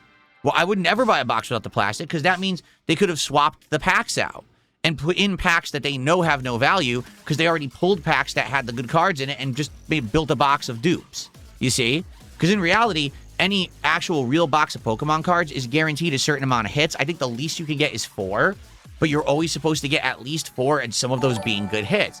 But you could get scammed, where someone takes the hits out, puts in all dupes, and now you get all low-end cards and no hits, so your value's been stolen from you in the box. Do you see? So, what Target is doing is saying, we want to make these cards only for legit collectors and kids who are going to play the card game. That's it. So by slashing the label, a reseller can't buy that box and resell it because no one will buy it if it's open because it could be a scam.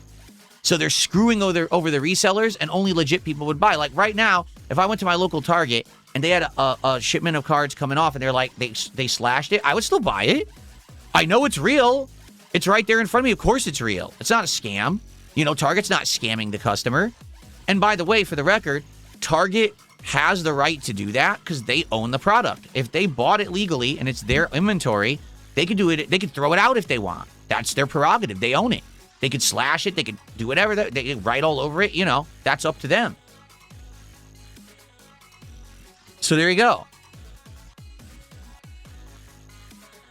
Okay.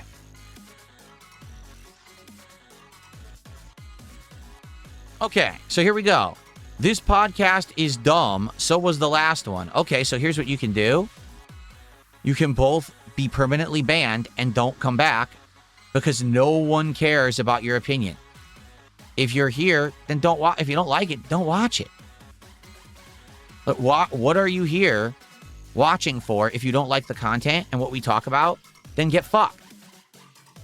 Okay. All right. Let's continue. So, Arthur Morgan's Horse did a $5 Super Chat. Says, what about the long-awaited Stellar Blade playthrough? They have card sets now. They do? They have Stellar Blade card? That's ridiculous. That's absolutely ridiculous if they have Stellar Blade cards. Thanks, Arthur, for $5. Let's see here. Ghost did a $5 super sticker. Thank you so much, Ghost, for a $5 super sticker. I appreciate that. Jade, how are you? For some reason, the animation didn't play. Let's do it again because it glitched out. Jade, 62 months as an Ultra supporter. Says he's not going to be here for Assassin's Creed. He'll be back for TOKON later in the week. Sounds good. I actually can't wait to play more of the story of TOKON, which will be continuing on Tuesday. So I hope you'll come back, everyone, on Tuesday's day stream if you want to see some of the story of TOKON, okay? All right, someone tipped me $5 and they want to remain anonymous. But they're also having me look into them being banned. I have no idea who they are or why they would be banned. They are banned. I unbanned them. So if you just tip me $5, I unbanned you. But don't worry, I didn't say anything about who you are, so you're good. Let's do a $5 animation. This is an anonymous animation. Thank you for the $5. That's our biggest tip of the day now.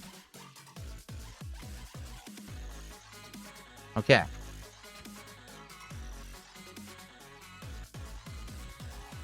All right, we're at $66 of support. That's good early support, everybody. Thank you so much for that. I appreciate that.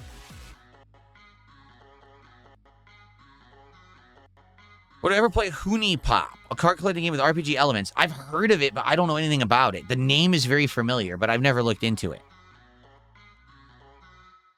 Yeah, Layla. Layla says, I ended up buying Pokemon Legends ZA DLC. I should have listened to you. It's just grinding. It is. It's so much grinding. There is story in there. Don't get me wrong. There's story in there, and the story can be interesting, but they make you grind so much to get to the story. It's not worth it, in my opinion. It's really frustrating, you know, trying to get through that story.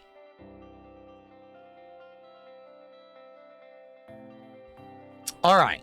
So, Jade says, can we do the X-Men team? Sure, why not? Why don't we use the X-Men on Tuesday? That sounds like a plan. That sounds interesting, because I haven't used Storm at all. Okay. So here's the deal, everybody. Let's summarize everything we talked about in the first 90 minutes of the Level 1 podcast. I'm back. It's a 6-day streaming week for me. I'm very excited for the 6-day streaming week.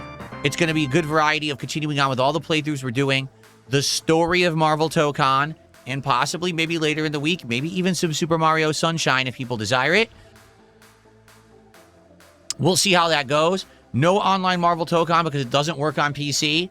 And I'm not rebuying the game a second time because they don't deserve to be paid twice. You can't refund the game on PC, which is lame. So we're just going to play through story and offline elements for now, okay? If they ever fix the online play of Marvel TOKON, I would consider trying it online, but there's no point in doing that when it's busted. And it is. It's busted. Reportedly, it's completely busted, and it's not working, okay? So, schedule-wise, it's Assassin's Creed and Pokemon Brilliant Diamond today. Tomorrow, it's Dark Souls 2 continuing. And then Final Fantasy 6. Wednesday, Marvel TOKON continues. And probably, honestly, more Pokemon then, because I'm thinking maybe we can finish Pokemon Brilliant Diamond this week. We'll see. Okay, and we'll play it by ear.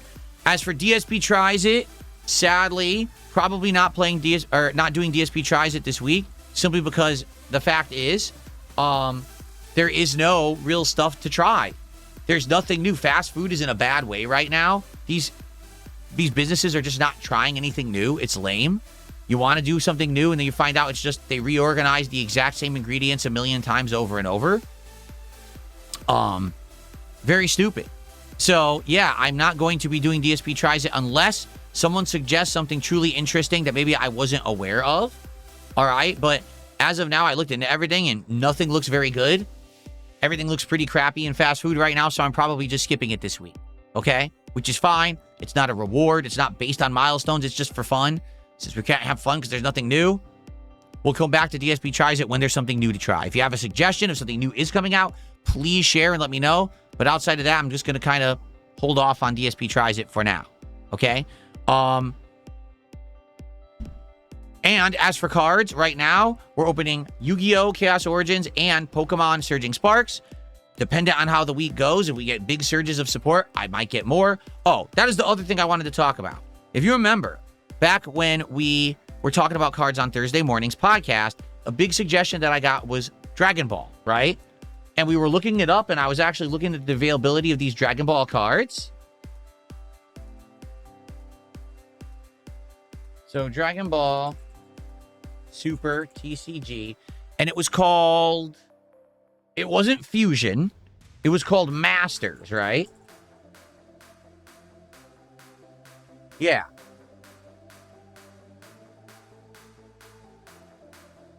So, I have no idea about these cards. Zero. Okay? The Fusion are way more readily available than the Masters for some reason. I think it's because the Fusion sets are just more common and more prominent. But the Masters, I'm finding too, I was going to order it back on Thursday, and when I went to order it, it was sold out. I was like, you got to be kidding me. But it looks like over the weekend that I wasn't here, they restock. Okay? So I'm not going to go crazy and order it yet.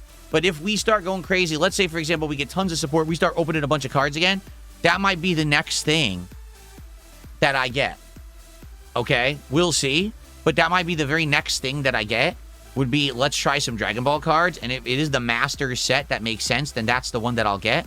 I don't know if you, again, that's what people recommended to me back on Thursday. So I don't know if you guys have other suggestions of other cards to try. I'm all ears. I'd be interested in trying other things as well. Whether it's, something I've never tried, going back and doing something we've already done, or a different version. I would love to know. Okay. They are. Marky says, I'm pretty sure Fusion and Masters are two different TCGs. They are. I'm being told that Masters is the better one, that Fusion got out of control, got very confusing, and that now the Masters is the one that's more interesting, that people like more, versus Fusion.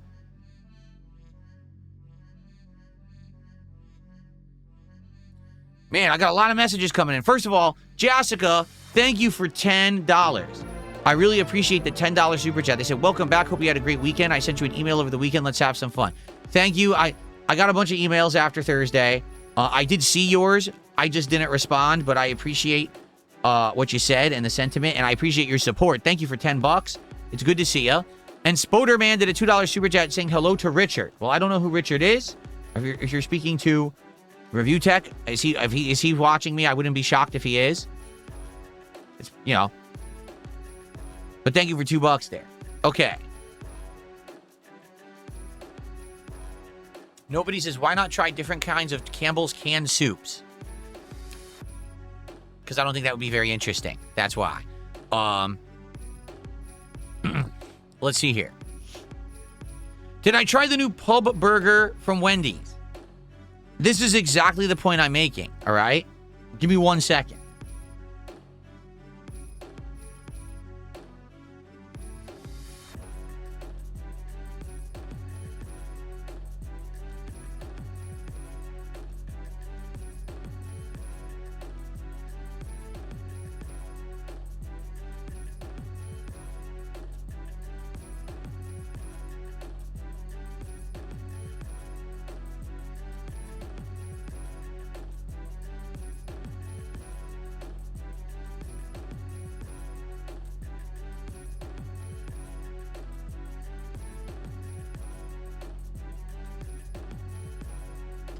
I'm going to find it because I know I've already done it. Watch this.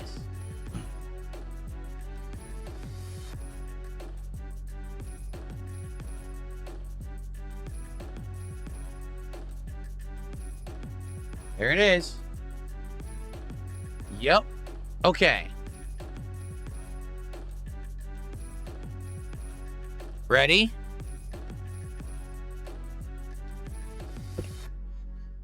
Wendy's currently has a new pub pretzel sandwich. Or do they? Because they don't. Wendy's already did that sandwich twice. First, 13 years ago. There it is. That's back in Connecticut, me reviewing it. 13 years ago. And then they did it again 6 years ago. And I sat right here and ate it then too. So I've already reviewed their pub sandwiches, their pub pretzel sandwiches twice. They brought it back a third time, acting like it's a new item. It's not. These places keep doing this. Here it is. Look, they keep doing this over and over. They keep acting like these are new items when they've already had them. You see? Why on earth would I want to try the same thing I tried 13 years ago and 6 years ago a third time? You know what I'm saying? Like, it's lame and pathetic that they just keep releasing the same content over and over. And then they're like, oh, you know, here it is. It's new. No, it's not. I already did it. I distinctly remember. The bun is chewy. It's like a chewy consistency. And it's a little bit salty, but it's good. It has a special pub like sauce on it that tastes pretty cheesy. I think they put a slice of like Gouda or Gruyere or something on top, and that's pretty good. Like, no lie, the burger's pretty good. But I had it twice. Why would I do it again?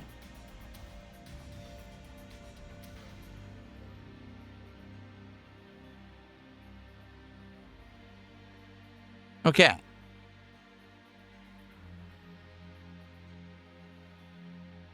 Let's see here.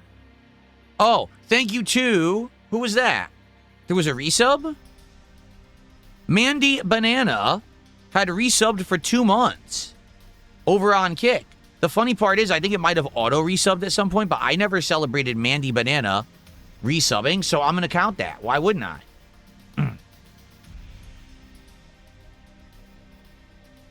Maybe Mandy Banana auto-resubbed when I wasn't here. So thank you, Mandy Banana, for continuously supporting me on Kick. I appreciate that. Thank you, thank you.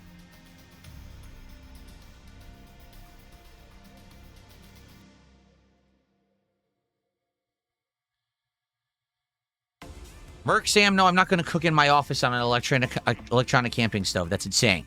Absolutely not. Marky says, oh, so now Wendy's is a gacha game with returning banners. Yeah, exactly. Every time that they run out of ideas, they say, what's an idea from the past that that worked, but we decided not to keep? Let's just bring it back again. And they do. So it was 13 years ago, then like 8 years ago, and now, no, or 6 years ago, and now again. They just, every 6, 7 years, they bring back the pub bacon sandwiches. And they're exactly the same. They never change them. They're identical. Darkside Christmas says, what about McDonald's new Caesar sauce? I mean, you just said it. It's Caesar sauce. It's exactly the same products they normally have. They're just putting Caesar on it. Again, if they would do real new products, I would try them. They're not doing real new products. Just because they have a new sauce, what am I going to review? Okay, the sauce tastes like Caesar. Or it's a little watery. Okay? It sucks. I want true new products, right? If McDonald's was doing an actual new product, like the deluxe chicken Caesar sandwich, and it had, I don't know, a special bun, romaine lettuce, actual pieces of Parmesan cheese, croutons on it, right? And then the Caesar sauce with the chicken, I'd be like, cool. But they're not. It's literally, oh, it's our regular chicken sandwich, but we're putting Caesar sauce on it instead.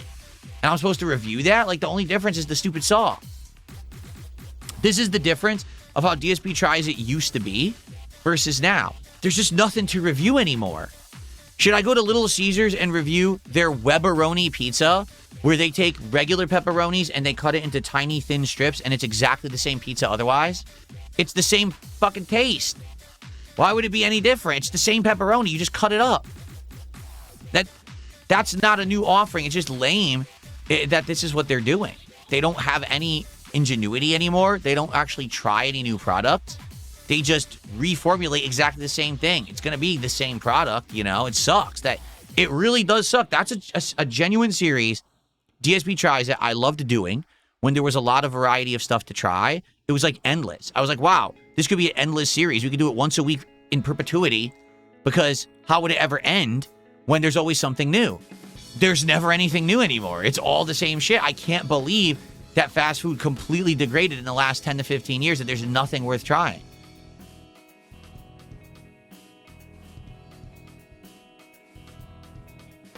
Who do I think has better food overall, McDonald's or Burger King? It's a tough question. Personally, I don't think Burger King has had good chicken in a long time. Even their regular, like, original chicken sandwich, I don't like the plain version. Recently, I just had the one that was like the BLT version. I thought that was pretty good. But standard chicken at Burger King is not very good. I like the Whopper. I will eat the Whopper. I think it's consistently good. Okay? In that regard.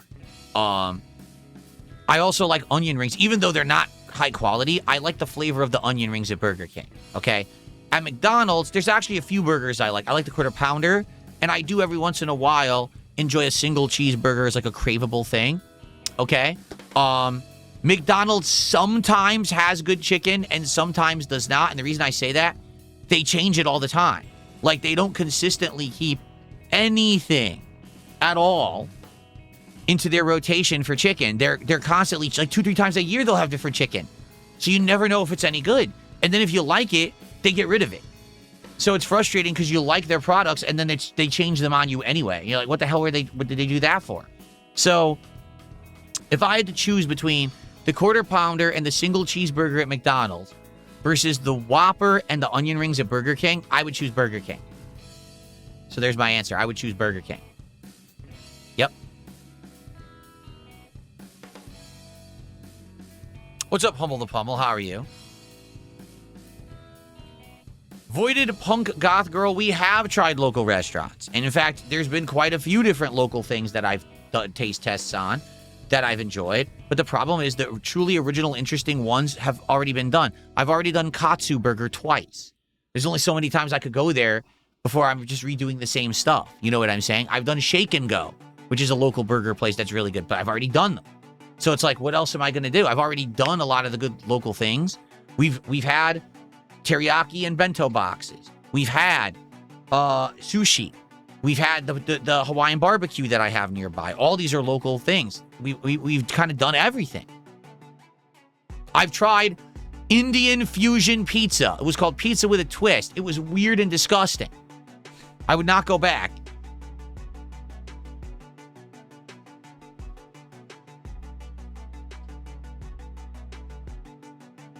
What's up, Carly Snail? How are you? Would I ever eat a sandwich that was dropped on the ground? Depends on what ground. It depends on if I dropped it and I know how long it's been there. Like, if I bought a burger and I was about to eat it, I just dropped it right on the ground, and I look and it's not filthy or anything, I'd probably just brush it off and eat it. But if I was walking along and I see a burger sitting on the ground, no, I'm not going to pick it up and eat it. It's disgusting. I have tried In-N-Out Dark Side Chris. Sadly, we don't have it in Washington State. It's something that people want in Washington State, and I think there actually is one moving in, but not near me. But no, we don't have it here. The one time I tried it, it was way overrated. I had it in like 2012, and I just did not impressed at all. Why don't we do something like crab legs instead of fast food? Because crab legs need to be eaten at the restaurant. Like, let's say, for example, one day I decide with my wife, and we plan, we're going to go to a nice seafood restaurant nearby. And I decide to do something crazy deluxe, some crab, lobster, something really expensive. And I tell them, I go and I say, hey, I'm a YouTuber and I actually want to do a video review of this meal. Is it cool if I do it? Because I would tell the staff and see, hey, is there maybe somewhere you could put me in a corner away from other people so I don't disturb them with my filming and with my commentary and what I'm about to do? And then I would actually do this in-person review with my camera, microphone, my selfie stick, eating, reviewing the flavors and everything. And then I would come home and I would edit it. And it would be an edited review, okay? I'm not going to order super expensive crab legs to be delivered to my home, and they're going to be cold and rubbery, and then I try to eat crab legs here on my gaming and streaming setup, I don't think that would work very effectively, okay? There is a food that I haven't really, like, for example, I've never reviewed a ramen. Why? Ramen is meant to be eaten immediately when it is delivered to you, and it's meant to be eaten piping hot. It's supposed to be very hot. If you get it delivered, you're already doing it wrong, and you're reviewing it poorly because it's already lost the heat it's supposed to have, the temperature it's supposed to have, so you're not fairly reviewing it, right? So that's another one. Maybe a ramen restaurant. Go there and review it in person. But to do that, you have to plan, and you have to confirm it's okay. You can't just go into a restaurant and without permission film a review. That's actually very unprofessional because some restaurants maybe just don't want that. They don't want their customers being disturbed or whatever, right? And that's their prerogative. They own the business. They could tell you, no, we don't want you to do a review, and that's okay. You know, that's up to them.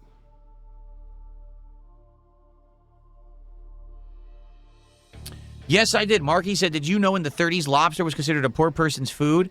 They made fun of you in school for having lobster in your lunch. Yes, it was lobster and crab were considered low-end food for people who didn't have a lot of money. It was actually like red meat that was considered the higher-end food at that time.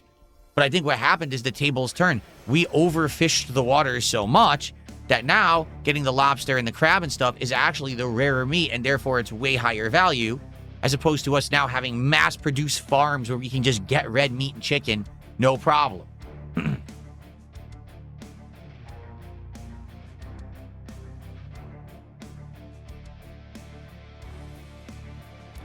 Would I do a DSP tries it for candy from around the world? Yes. However, I tried that and it didn't work. Don't you remember I bought treat boxes from like Japan and other places? And I tried it and no one really cared. They weren't very successful. So I stopped doing it.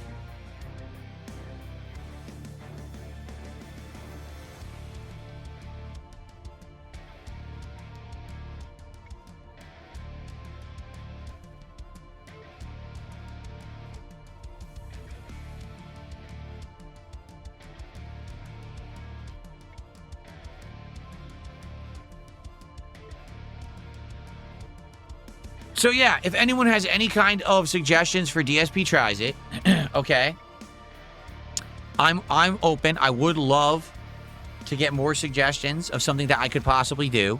Sadly, you know, at least the fast food stuff around here seems to have dried up to the point where I think we will skip this week. Again, this whole episode, people have tried to suggest and nothing's really worked. It's like, darn, you know, and I appreciate people suggesting things. It's not that I don't want to do the show. It's that there's nothing to really do. You know, what can you do?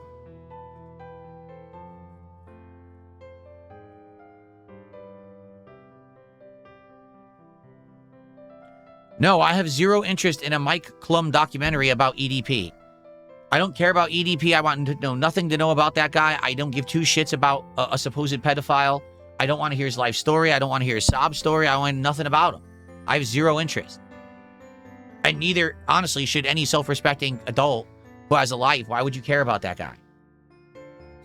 So why would you watch the documentary? Don't worry, the documentary will get millions of views. But, you know, giving attention to a pedophile, I don't know about that.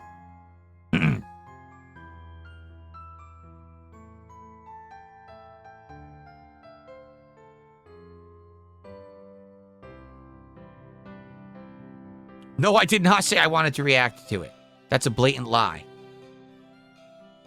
Yes, I have. Layla says, did you ever do a versus series like BK Chicken Sandwich versus Wendy's Chicken Sandwich? Yeah, do you remember when I was first trying smash burgers? I did a triple taste test. I did Shake Shack versus Jack in the Box versus Sonic. We had 3 different smash burgers that I all compared and tried at once. That was pretty fun.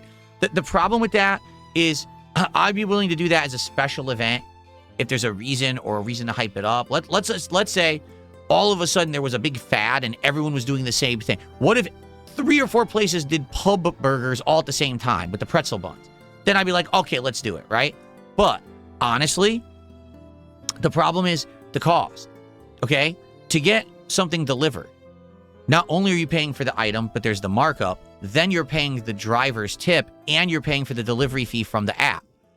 If you're doing that from 3 different businesses, you're basically paying $20 a burger 3 times. Just to order the smash burger right now from Sonic and get just the burger delivered would be $20. So I don't really feel like paying $60+ for a 3-burger meal, of which I'm only going to eat a few bites of each burger. It would be kind of wasteful. You know what I mean? I just don't think I want to do that, nor do I think that that would result in any content that's going to make tons of money. It won't. You know, the video I made of the triple smash burger, I don't even think it made 2,000 views, so it probably maybe like $5, maybe 10. You know, so it's not worth it.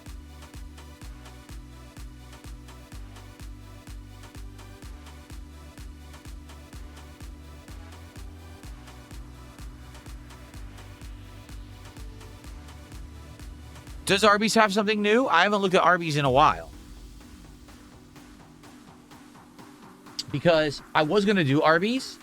Arby's got a new summertime menu, right? And it was supposed to be the new chicken salad.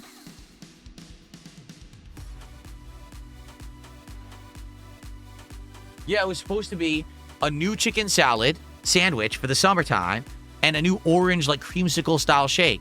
So I went to get it, sold out everywhere. I was like, what? It was just announced. Like, it just came out. The week it was announced, it's sold out everywhere. If you want to know the truth, I think a lot of places didn't stock it. I think what it was that this is what Arby's wanted to push, but I guess the franchise owners probably were like, it's too much of a chore to make this stuff. Like, particularly that chicken salad is probably like, they got to make the chicken, they got to chop it up, they got to make this salad with all these ingredients. They probably don't want to bother with it. Maybe they don't sell enough of it. So it just showed as endlessly sold out at all of my Arby's near me. I was like, what the hell? So you just can never buy it, huh? So that's why I didn't do the Arby's. But it looks like Arby's does have a cheesesteak. Yeah, they have an Angus cheesesteak. They also have chicken sliders.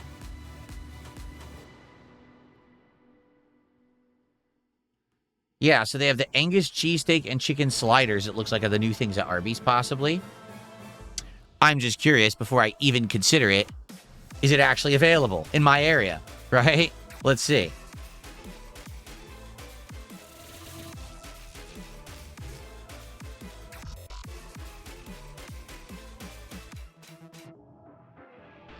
Let's see.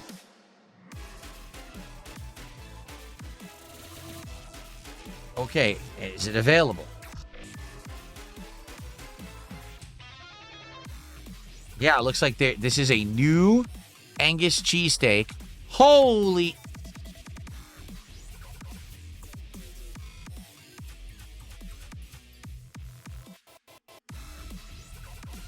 So they have 2 versions of the new Angus cheesesteak. Are you ready? There's a standard and there's a half pounder. Okay?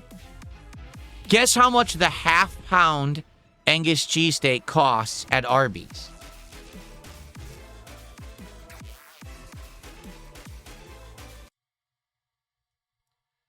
$22.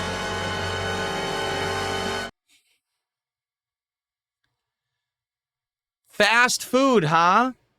Fast food prices.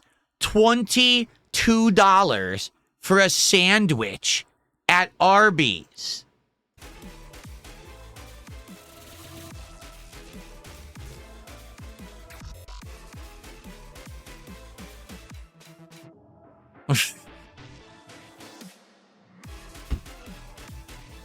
By the way, the chicken salad sandwich is still sold out. And so is the orange cream shake. They've literally been sold out since the moment they were announced, and they still don't have them. I still can't order them. I could get the Angus cheesesteak, and I haven't done Arby's in a long time. So that would be a consideration, would be the Angus cheesesteak. I'd have to probably get something else too. I mean, $22 for real. Wait, hold on. Is that just the sandwich? Oh my God, that's just the sandwich.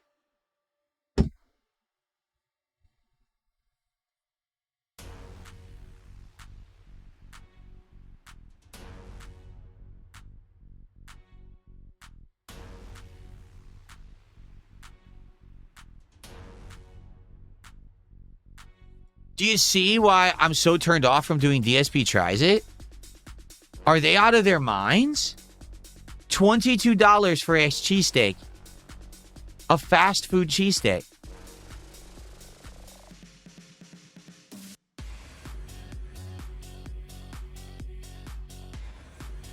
Someone tipped $2 as LTG had an unhinged meltdown because another content creator said he isn't attractive.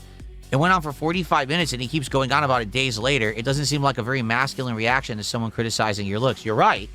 If you're a normal guy, you don't care about your looks. Like right now, I know I'm an ugly, melty-faced, middle-aged dude, right? I'm losing my hair. My hairline is receding. My facial hair doesn't look great. I'm ugly. Why do I care? I'm good. I'm happy. I'm successful. Why do I give a shit about the fact that I'm ugly?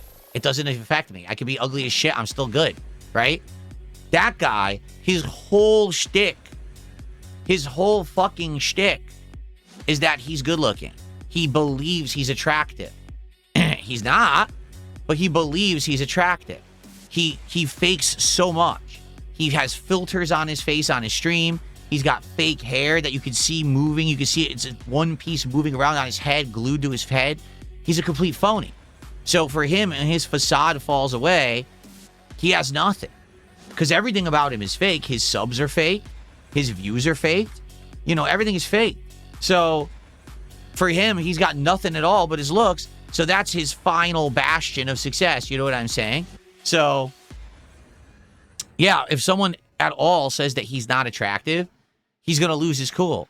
You can call me ugly as much as you want. Why do I give a shit? I'm good. I'm happy. I got a million positive things going on in my life. Being ugly is not a detriment to my existence, you know? But for him, if he has no looks, he's got nothing. So, oh well. Thanks for the $2. What are we at? I didn't even take a look. We're at $85 to support, guys. We're only 15 away from hitting that first dang milestone. Let's go. Let's hit that first milestone right now, shall we? Let's go. Let's hit that milestone. Let's lock in and say we got our first pack of cards to open today on DSP Pack Rips. And then we only have another 50 to go during the gameplay, and we can do the show at the end of the stream. Let's do it.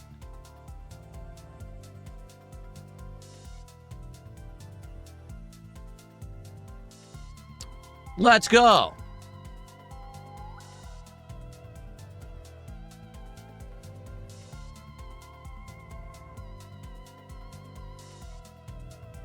Someone sent me a list of stuff. Look at this.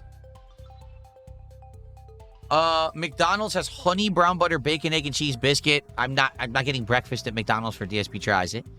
Taco Bell pineapple freeze and pepper jack steak nacho fries. No.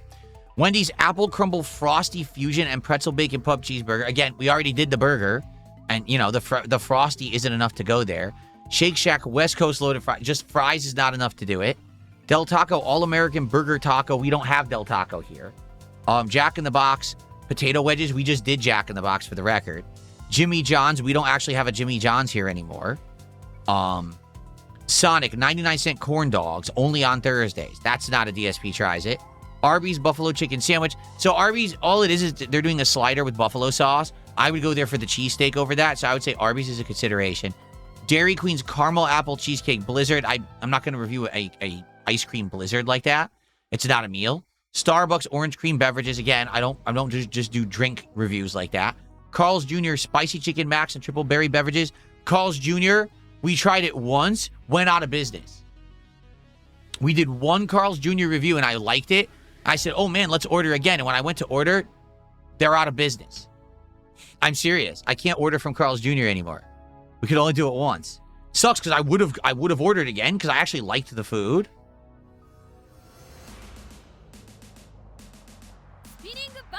Nothing. The closest Carl's Jr. is 20 miles away.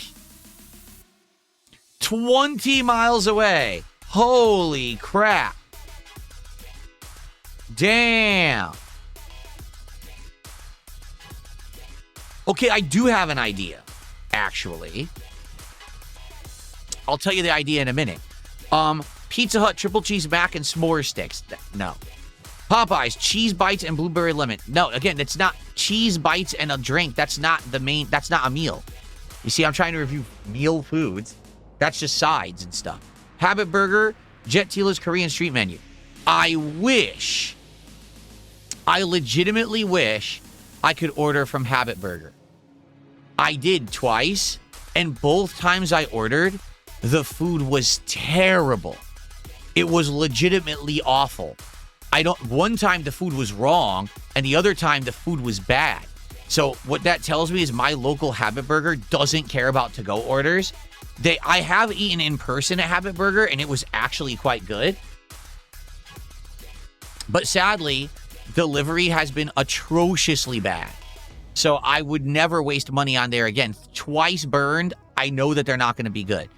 And then Applebee's, late night half-price apps. We looked at Applebee's before. The menu looked atrociously bad. So it's a maybe. Maybe eventually we would try Applebee's. But I have an idea. Something here that we've never done, that I haven't had in many, many, many years. And I have no clue if this would be any good. I'm curious if it would. Are you ready? Ready for this? What about Nathan's? Hot dogs, burgers, sandwiches. I haven't done that for DSP Tries It. Ever. Have I? I don't think I ever have. Let's find out.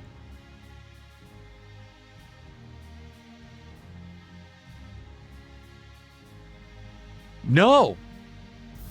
I have never, ever done Nathan's for DSP Tries It. Yeah. So maybe we could do that. That might work. And that actually is only about, just about 4 miles away from me, it looks like. They have different kinds of hot dogs, like a chili cheese dog, a bacon cheese dog, barbecue bacon Tribeca burger, Manhattan cheeseburger, beer batter onion rings, sauerkraut dog. They actually have a Philly cheesesteak, chicken tenders, grilled chicken club. They have different things. Hell's Kitchen burger? I could actually do this multiple times with different things. I'm going to put that down as a possibility. I think Nathan's or Arby's. I'm going to put these down as possibilities, okay?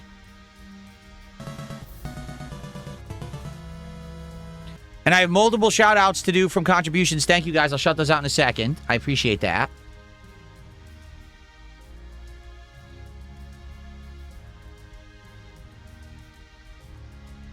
Okay, so.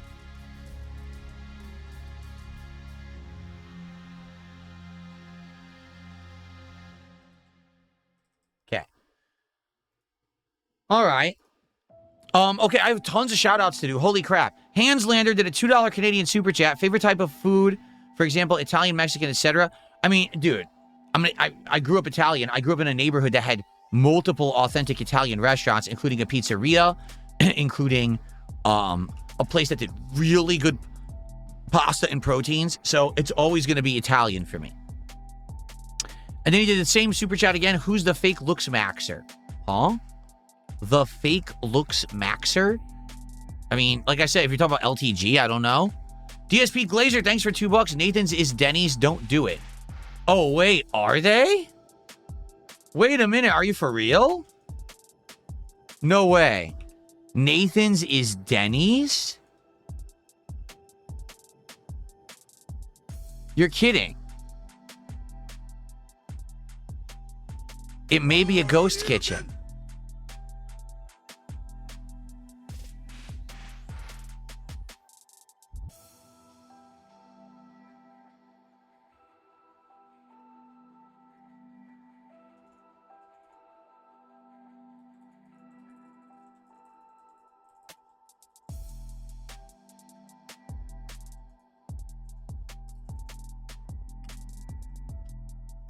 It is.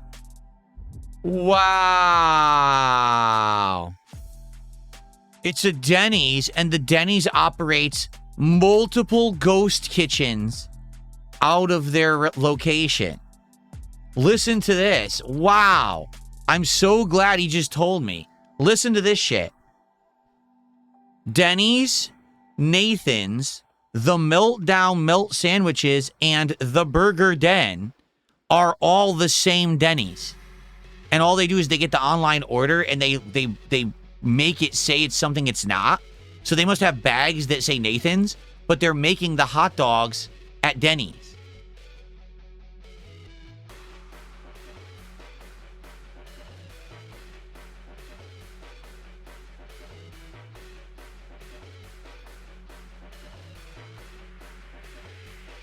That's ridiculous. How disingenuous is that? So, I mean, I might as well just order from Denny's.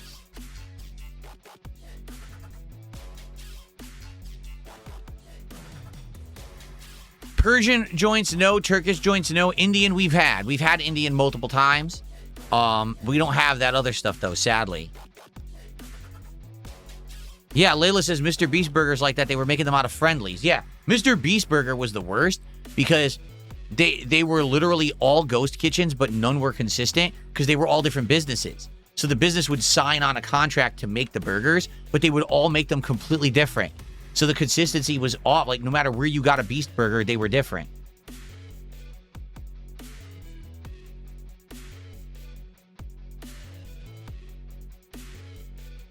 Nothing here says, with fast food quality decreasing, how about ordering fast food you've had before that you liked and see if the quality is decreased? Maybe a favorite fast food item from your childhood. Well, okay. So instead of doing something new, this is an interesting concept. Instead of doing something new, I could do, like, for example, I could order from McDonald's and say, well, what are the things that I've eaten at McDonald's over the years that I've liked and didn't like? I've always liked their quarter pounder with cheese. The Big Mac has been iffy. The chicken nuggets have been iffy. You know, maybe order 4 items and do, hey, are these good today or are they terrible today? And review them each at their own merits and let you know what I think, right? Get Taco Bell. Get the chicken quesadilla. Get the chalupa that I used to get, the Chalupa Supreme I used to really like. You know, get like 4 items and say, these aren't new, but in the modern day, what's the price on these? And what's the flavor? You know, is it any good? Okay, that could be a different twist on DSP Tries It, where it's actually a different concept. Yeah, that could work. That's an interesting concept. Huh. I might like that concept. Okay. Martin Short busted another $5 super chat. Do you ever do ranking lists? Like getting all the popular chips in the chip aisle and eating a few of each. We used to do tier makers, but it wasn't like with live taste test. It was just, oh, we just do a tier maker. Once we did a tier maker of fast food restaurants in the United States, it actually did pretty good. But that was many years ago. But we never done it including the actual tastings. You know what I mean? Guys, we're now at $94 of early support. Thank you so much. I hope you've enjoyed hanging out. We're actually going to start with gameplay soon because I want to at least get 2 hours of gameplay in today of Assassin's Creed Black Flag. So we will begin shortly. I've never heard of a Sansonia's Italian, Darkside Chris. We've tried Mediterranean food. I've had it before. There's other places we could go that aren't the same one that I had before, though. All right, how about... I'm liking this idea of going to common places and just picking things off the menu that I want to try and see if they're any good, regardless of if they're new, just to compare to what I remember or if they're any good. Like, for example, I used to love the Wendy's Frosty.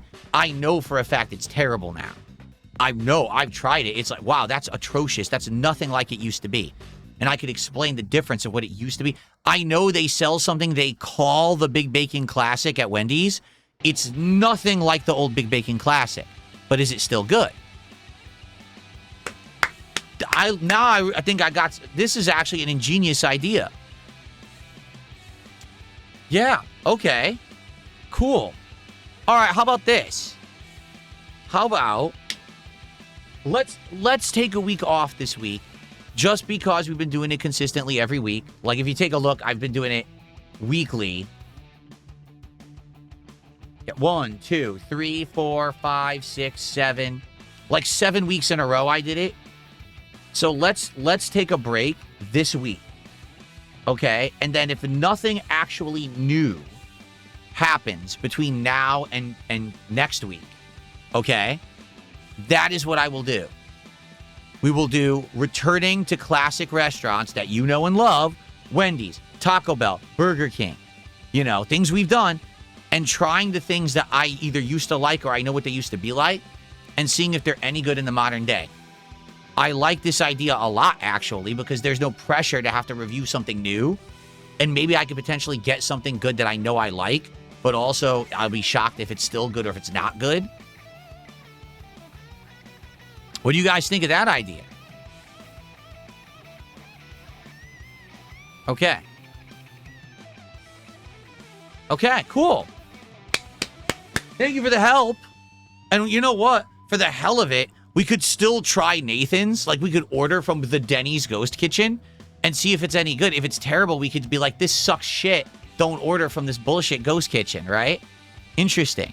All right. This is excellent. So I think we will. Let's skip this week. Next week, let's figure out what we want to do. But we have a new, fresh idea. So even if current fast food sucks, we can still compare and try different things. I like that. All right. All right. So, folks, I hope that you've enjoyed today's show. I have. I've enjoyed chilling with you. Hanslander just did another super chat. You have a favorite Italian pasta dish? Ooh.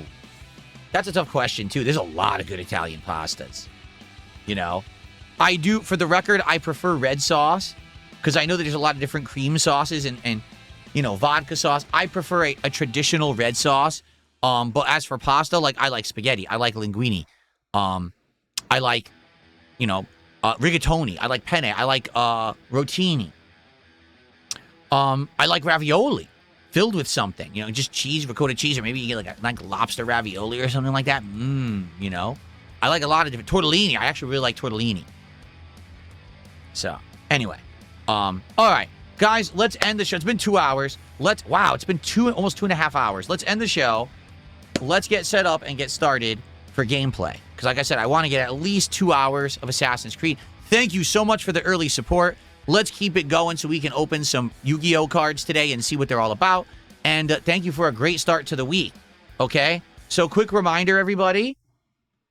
This is a normal 6-day streaming week. I'm here today through Friday. It will be a good variety of content, including many different games. The possibility of a new one, we'll see. We'll see how things go. The podcast will likely return this coming Friday, and if there's a reason to have it in the middle of the week, we'll do it then as well, but you're going to see some DSP morning shows in its stead. Thank you for a great return show. I had a great time. I'll see you all week long, and I'll see you for sure on the Level 1 podcast returning this coming Friday. Peace out, everyone. I'll see you then. Bye-bye.